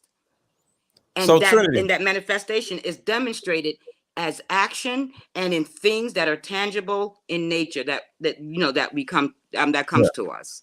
I got you. So this is a belief, okay? You have your belief and I have my belief. I don't believe in control, okay? Just like you just said, you cannot control nature. You cannot change nature. You can only exist with it. Cooperate. Right? Yeah. Cooperate with it. So I don't believe in control. I believe in cooperation. I don't want to control nobody. I don't want to control anything. Like you gonna if I say I want to control my phone and drop it on the ground, somebody else is gonna pick up and they're gonna start doing it. It's not about it's about it's about cooperation. Mm-hmm. When your phone starts cutting off, you don't start banging it against the TV or throwing it on the ground. No, you Google a way to cut it on. You find a solution. You turn it back on. Yeah. That is cooperating. I don't control my phone. The phone can literally just do what it wants. It's a thing, right? Yeah. I can't control a person. So if I can't control my phone, because if the button don't push because something is messed up or whatever, the button just ain't gonna push.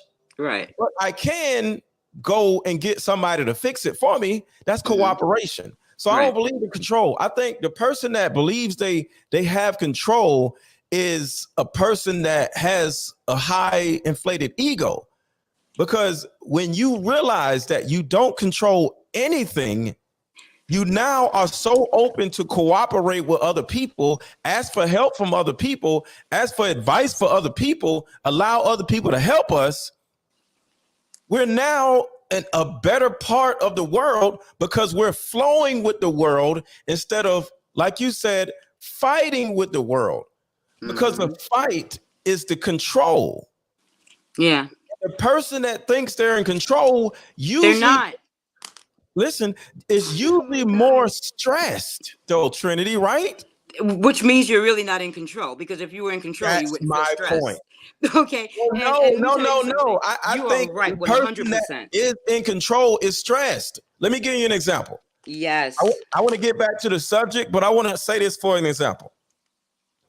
You start a business, right? And it blows up. Say you're making cakes, right? And next thing you know, a company says, I'm sorry, go ahead. I'm listening. I got to charge. Oh, okay. Go ahead. All right. So I'll say this to y'all. Say you got a cake business, right? And then all of a sudden, a company decides to buy 1 million cakes from you. Well, if you stay in control of making all those cakes, you're going to be stressed out and you're going to be exhausted and you're going to hate your life. The key to actually changing this narrative is realize that, I'm not in control of this. Let me start looking for some help. And then you start looking for a company that will make the cakes for you. And now everybody's happy. So the more control you give away, the happier and the better your life is going to be. But at the end of the day, when you actually start thinking that you're in control of everything, your life is going to suck. So I just wanted to say that in particular, because it's important to realize that you are not in control. So back to what we was talking about, because we got off on a tangent. You good? Mm-hmm. I'm coming. All right. So yeah, I mean, I get what you're saying. Wait, Trinity. I want to go back to the subject. We've been off the subject for too long. I just wanted to conclude that part. So, in my opinion, the pandering people, the people who are nice, those people aren't changing the narrative. So now there are people like you, there are people like me who are actually a little bit more bold, a little bit more strict, a little bit more real with people. And I think this demographic of people can actually make a change. Oh my God, this Zoom is, what are you on, Scott? This is Zoom? No, this is effect is freaking me out. All right, so I mean, because I'm like, oh my God, all right. But yeah, I think we need to do more. We need to add more correction instead of all this damn empathy, because I think empathy has literally ruined our communities and is literally putting us in a position where we don't even have communities. Because if we want to talk about going back to the, you know what? Hold on. Let me reset real quick. Hold on 1 second, Trinity. Let me reset this whole thing.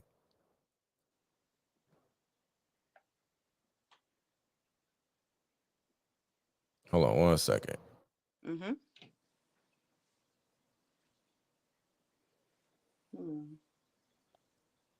I can get my thing in the chicken. All right, here we go. Why are you having unprotected sex with a woman when you don't even plan on being present for a possible baby that could happen? Okay, listen to Let's this. Take Future. Hit me out. Okay, yeah, go ahead. Talk Let's Future. take Future. Talk Future. 10, he has like what, 10 children? 10 of them. Hey, just hit mute on yours for a second, Trinity. Oh, sorry. 10. God. NBA young boy. What? 10 of them.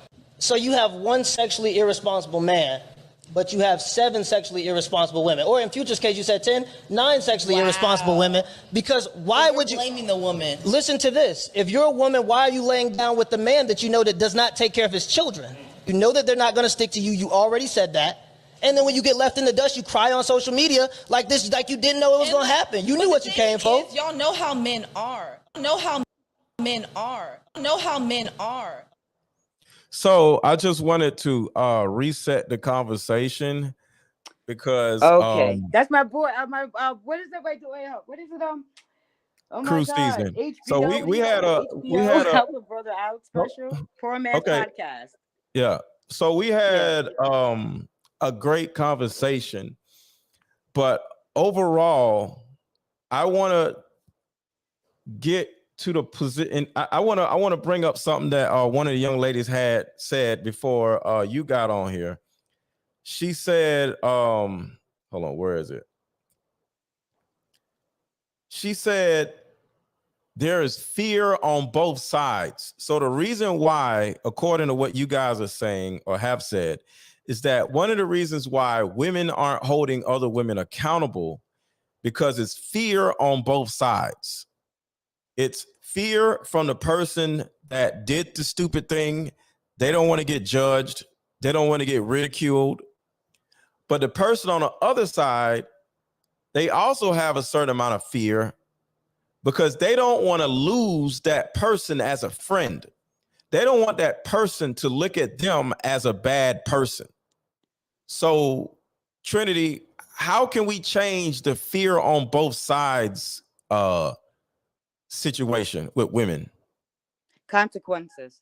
Without consequences, there's no change. So if that person is really your friend and you really want to help your friend, sometimes you have to love them enough to let them go. Right. If enough people walk out their lives, they will have no choice but to change. Facts. So that person who's a friend has to become courageous first. Courageous enough to say, well, listen, I'd rather stand on my own than stand next to you and be a part of your destruction. Facts. So the only way that fear can go away is by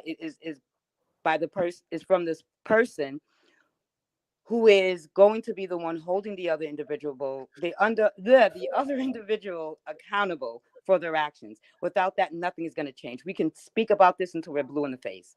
Right. But you know what? Hurting people can never heal people.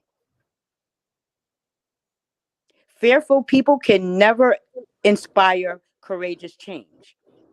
So you're asking why women are not holding other women accountable for their actions? Well, because like you said, it's fear. Mm-hmm. It's fear on both sides. That person is not trying to put it like this. Women like those women that we are speaking of don't want that person, those type of people to get help. Because like you said, or should I say to change their ways? Because like you said with your dad, you understand? Yeah. The person you are trying to help is going to look at you like the enemy. Yeah. So if that is the case, you as an individual, and no one is going to be able to do this but this individual, they need to start walking out of these people's lives. Walk out of it. Walk out of it. Because low key V said if all of them in the same boat, they don't see a problem. Just like you said, if you don't see a problem, you can't make a change. You can't, and you know what? Okay, so I transitioned from the professional woman mindset to the traditional value individual, right? And I'm going to tell you that thing was crazy. It was hard. It was scary. It was very scary. It was scary, one, because I don't know any traditional, I don't know any woman who holds traditional values for themselves. Okay. Not one. Okay. Right. So without the example to see what happens if I do that, without that example, I would be more inclined to stay where I am, where I know all the dangers are. It's like, put it like this, you're talking now. If you have a car, right? I love talking about this with men. You have a car, right? And you put a whole lot of money in it, right? Because you know every part that you have an almost new car because every part under your hood is new, even though the body part is rusted out, right? But your car keeps breaking down.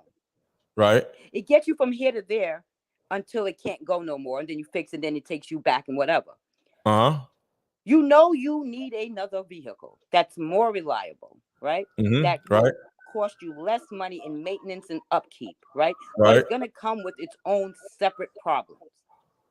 Now the problems that it comes with, you don't know what they are yet because you haven't driven it yet. Because you haven't driven it yet for a time. Yeah. Right? Yeah. So what do? You look not at the value of having a car that is going to allow you less repairs, saving you more money, right? You worry about the unknown. As you know what? I rather deal with the problems that I have. You know, I'd rather deal with the devil that I know. Yeah. I'd rather deal with the devil that I know. Yeah. Yeah. Yeah. I know that I got to put oil in my car after every 3 days because I have a leak. But as long as I keep buying oil and putting it in the car every 3 days, it'll suffice. Right?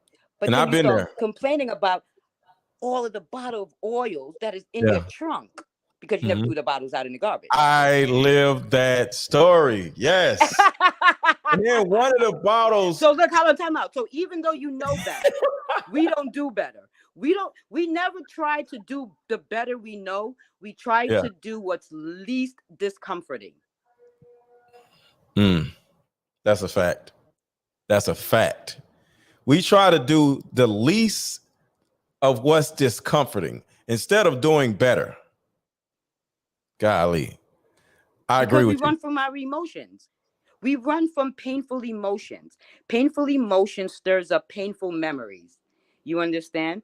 So when these painful emotions starts to come up, you really cannot function correctly. Because now, like you said, the brain and the mind is going to kick into action, and our, what is that?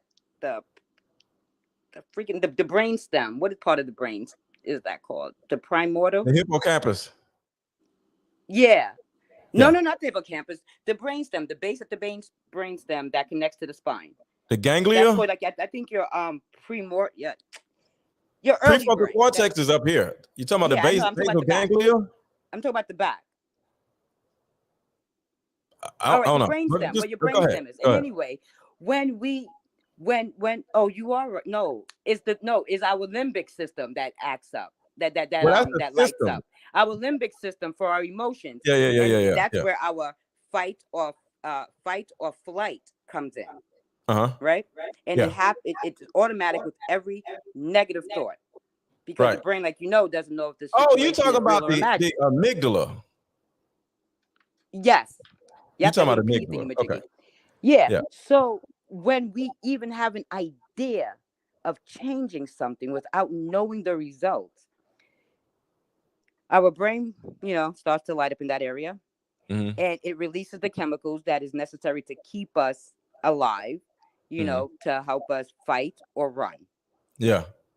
But because it's a thought, it's only a small dosage that is released into our bloodstream, and that brings rise to emotions. Let me stop right there.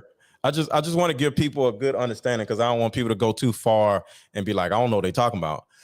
Two sides of your brain actually acts in two opposite ways. Your prefrontal cortex is kind of like your mom, and your amygdala is kind of like your best friend. Okay. Say you and your best friend don't got to fighting together. Y'all don't stole stuff together. Y'all don't did all this crazy stuff together. Right. Y'all don't, they know all of your secrets. Right. And then your mom is just this person who's just like, yeah, I get it. But just, she wants you to go to college instead of starting your own business. She's so scared for you, but you want to do something for yourself, but she's so scared that it's not going to work out. Right. So your prefrontal cortex, this is how people overthink. Your prefrontal cortex is acting like your mom, like, no, let's just be safe. Stay in a relationship. If you leave the relationship, you never know what can happen. What if you end up being like this? Just stay, just be comfortable. That's your mom. And then your best friend is your amygdala that's telling you, like, all right, you know what happened last time you left a boyfriend. You got with somebody even worse. So you might want to stay where you at. So your best friend is telling you what already happened and is scaring the hell out of you because of what just happened. And then your mom is scaring you about what may happen that hasn't happened yet. But she's just using information to say, but what if this happens? And your amygdala is like, remember what happened at last time. So now you're like, I can't leave because something happened before that is similar. And then I can't leave because the other side of me is saying, what if? And both sides of your brain is literally trying to cause you to stay with this terrible boyfriend, this terrible job, instead of going out and learning something new. Because your brain is specifically meant to keep you alive. And your brain can't protect you from something that it doesn't know anything about yet. So it tries to keep you in the space where everything is understood that is going on around you. Right. And here we go. The biggest problem that we have with this this topic, with the population of the topic, is cognitive dissonance. It's a real thing. Yeah. Cognitive dissonance will prevent them from even being able to receive the information in order for them to change. Why? Because it goes against their belief. And the mind is designed to protect your belief. Yes. Because your belief is what's supposed to keep you alive and active. Yes.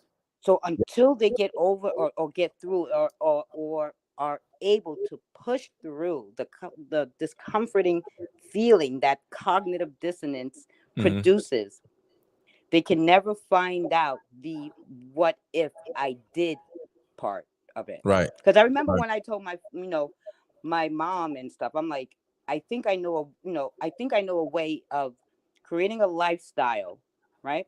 That is, and I explained to her, and she was like, but what if that doesn't happen? You know what my response was? But what if it does? There you go. That is it. I don't want to find out. Yeah. If it doesn't happen, I want to see what can happen. And Trinity, this goes back to what I was saying earlier, how now we're in the why and not just the how. When I say, I told you the how, you got to do each individual. You can't, you cannot heal a group. Hold on, Trinity. We'll talk about the why. Now we're talking about the how of how the older Black women are actually leading by negative example to the younger women. Younger women are trying to learn what to do, learn what not to do. And all the older women are single mothers and all this and that. When that young girl actually wants to get married, wants to save herself, wants to do things the right way, here comes your negative cousin, your negative mother, your negative auntie, like, okay, so y'all get married. What if the marriage doesn't work out? And now you're like, but I want to get married. But yeah, I ain't never been married before. So I heard marriage, you feel you're gonna end up, the man is gonna control you. The man is gonna do this. But she never been married before. So her cognitive dissonance and her fear of something that has never happened before, because nobody in the family is married and they only can go off of what happens on TV, she is telling the young girl to just go out and have a baby instead of get married, because I know what it looks like and how it feels like to go have a baby, but to get married, she doesn't know. So she's going to tell you not to get married. There are so many older women who literally tell young women that marriage isn't going to necessarily get them anywhere. You know what thought just came to mind, Aaron? What's that? It's something that you just said, about how the mothers and the auntie, the unmarried folks dissuading the the single person away from marriage, right? What they are inadvertently doing is pushing them into bad toxic relationships. Because that's all they know. Mom only knows about a toxic relationship and abandonment. Yeah. All auntie knows is toxic. So she's going to, let me tell you another thing that mom and auntie says. You are used to abuse, verbal, physical abuse growing up, right? Everybody hollering at each other, somebody abusing somebody, even the M's and the R's is happening in the family. And then when a young girl gets M'd, then you go to their mom and they say, oh, you lying, right? All this stuff is going on in the family, right? You're familiar with the toxic stuff. You're familiar with the abuse. You're familiar with the arguing and stuff. But when you go to mom and auntie and say, I want to get married, she says, a man is going to control you. Don't trust no man. Don't listen to no man. Don't let no man tell you this and that. So don't you see the irony in that though? Yeah, that's what I'm saying. So when she grows up or gets older, she is conditioned by the women that are older than her to get with a guy that is toxic because her family was toxic. See, a guy who is toxic is not going to judge her because it's a familiarity. So she's going to get with the familiar, which is a toxic guy. But one thing that she was conditioned to steer away from is a man that wants to marry her because all her aunties and moms said, girl, I don't know if you want to get married because that man, I heard, because there's always one person in your family that is married, but doesn't come around a toxic family. And in order to justify the toxic families, the reason why the good family member doesn't come around, she's going to say, girl, I heard he cheating on her. I know, I heard it's abuse over there. That's why she don't come around. Oh my God. They just want to justify why she isn't coming around the rest of y'all. But how about you know what? Those are the dangerous kind, but you have even more dangerous kinds than that. What about the kind that are married and are not happy? They're miserable. You understand? So now this individual who's never been married here's this, what you just said from auntie and the mother, right? And then you have cousin Pam coming up in here who's married, talking mess and smack about her man because she's walking in her masculine energy and he's functioning from his feminine energy. That's, you know what I'm saying? So, and sometimes that works. But let's say this individual doesn't want to walk in the masculine energy, but really the feminine energy. She can't. So now she's bitter. And she's angry at him, the man that she chose, who she knew was the way that he was, and is mad because he didn't become who she wanted, who she couldn't measure up to be with. You see, a lot of times we women, and this has nothing to do with men, because men picks and choose. A woman attracts and approves. Men picks and choose. Women, we attract and approve. So if we approve of no good man in hopes of making him a better man than he desires to be, we're going to be in a very, very toxic relationship. 100%. And that right there. So we have the mother and the auntie giving you reasons why you should not get married verbally, and then you have the married cousin Pam showing you and demonstrating to you that mommy and grandma was right because cousin Pam got issues in her marriage. So we seeing more older women sabotaging younger women. They're sabotaging younger women because overall, the older women they ruin their own lives and they try to justify how they ruin their lives by acting like everything is good. So when a younger woman is around, the older women, they don't admit that their lives are trashed and screwed up. They walk around with a smile on their face, acting like everything is good. So the young girl walks around being like, oh, okay, so being a single mother is okay. so I don't have to worry about getting married. And then they're like, yeah, don't worry about getting married. And next thing you know, you have a younger generation of women that are literally being pandered to and lied to by the older generation. But yeah, another thing I'm noticing, Aaron, too. Sorry to let's end interject, this in a minute. Let's end this in a minute. But go ahead. Real quick. Okay. I asked my daughter one day last year. I said, when you hear someone telling you to go, because I never told her this, but I'm saying, like, when you hear someone say to you, you need to go to school, get an education, so you can get a job and get a career, so you can take care of your family. What does your family dynamics look like?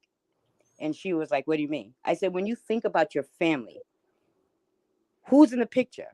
She said, me and my children. And I waited. And I waited. And I realized that's not really a family. That's a woman and kids. There's no family if there's no dad. I said, you know what? I said, see, that's the problem. You took the whole man out. I said, let me explain something to you. Don't you ever think that a man is worthless. Yeah. A man is a necessity. A man is a necessity because in the Bible, it says we are not made to be alone. Yes. Our society today is not created for a single woman to survive on her own. Right. I said, what you're not hearing on these, on these YouTube channels and on these reality TVs is this. There are more homeless women in their elderly age than one wants to believe. I said, you have to understand that a man is not a resource, is an asset. That is said, you have to understand something. Men are the prize. Do not believe these people who run around saying women are the prize. Sweetheart, you are not the prize.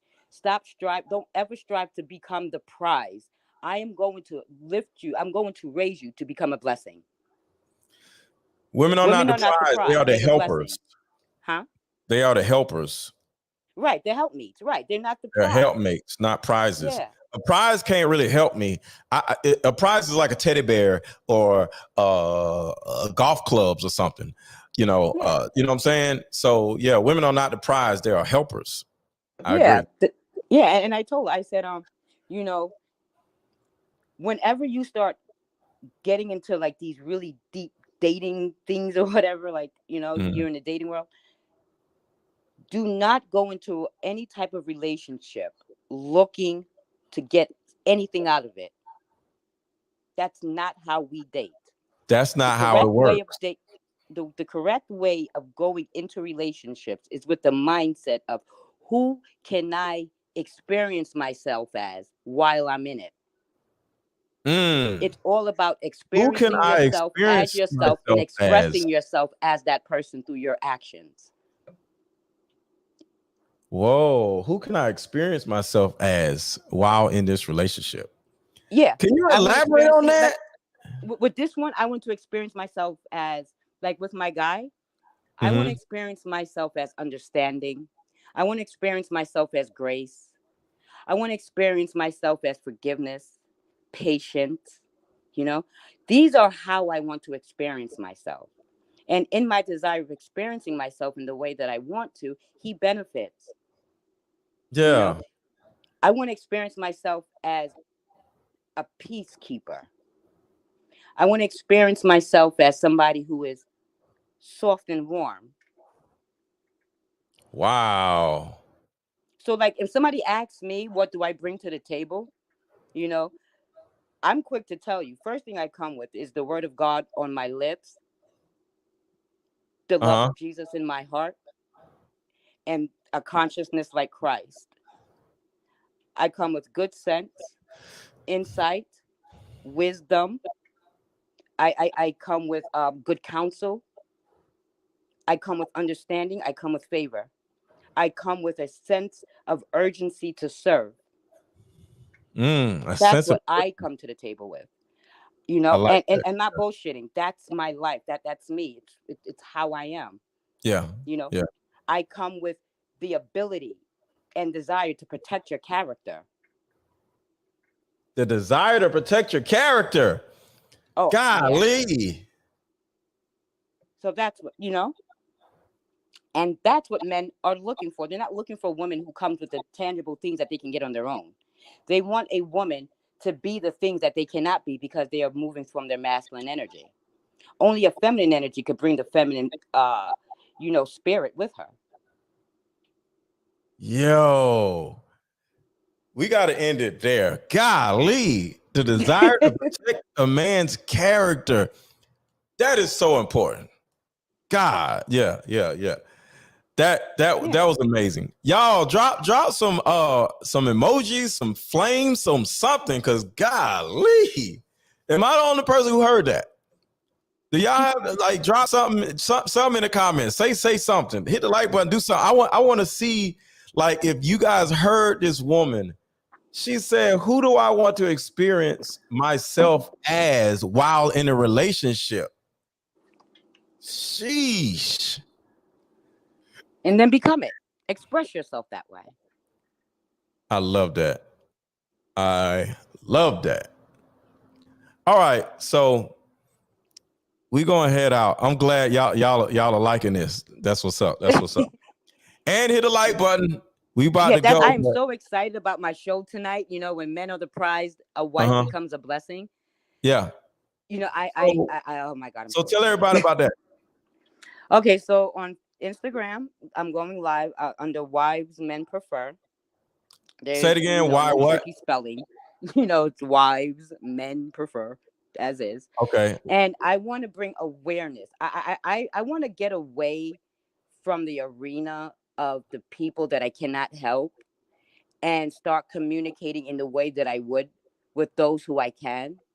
Yeah. So my message primarily is going to hopefully reach those who want to make the transition from being that professional woman that 50-50, I don't need a husband, I just need I don't want to be a wife, I want to be a contributor. I want to do 50-50. Yeah. I want to help people who want to become wives. Right. Because you must become a wife before a man can find you. Yeah. To want to be your husband. Proverbs 31. A man who finds a wife finds a good thing, and the Lord shall show favor upon him. Right. A wife is a disposition. It's a character. It's a beingness. It has nothing to do with paper. Right. I agree. A wife is a mindset. So even though he and I didn't walk down the aisle as yet, right? Mm-hmm. Yeah. Even though he and I didn't walk down the aisle, I move as if I am already in the process of the marriage. Like I'm already in the marriage. I don't need a wedding to perform as a wife. Right. So look. Yeah. So tonight at 10 o'clock Eastern time, go to my page or either Trinity's page, because we're going to have a conversation about some that we're going to prove that the wife is not the prize, and that mindset is not going to put you in a position to be a wife. And it's my hopes that when this show is over, they don't want to be the prize. They're going to want to be the blessing. Right.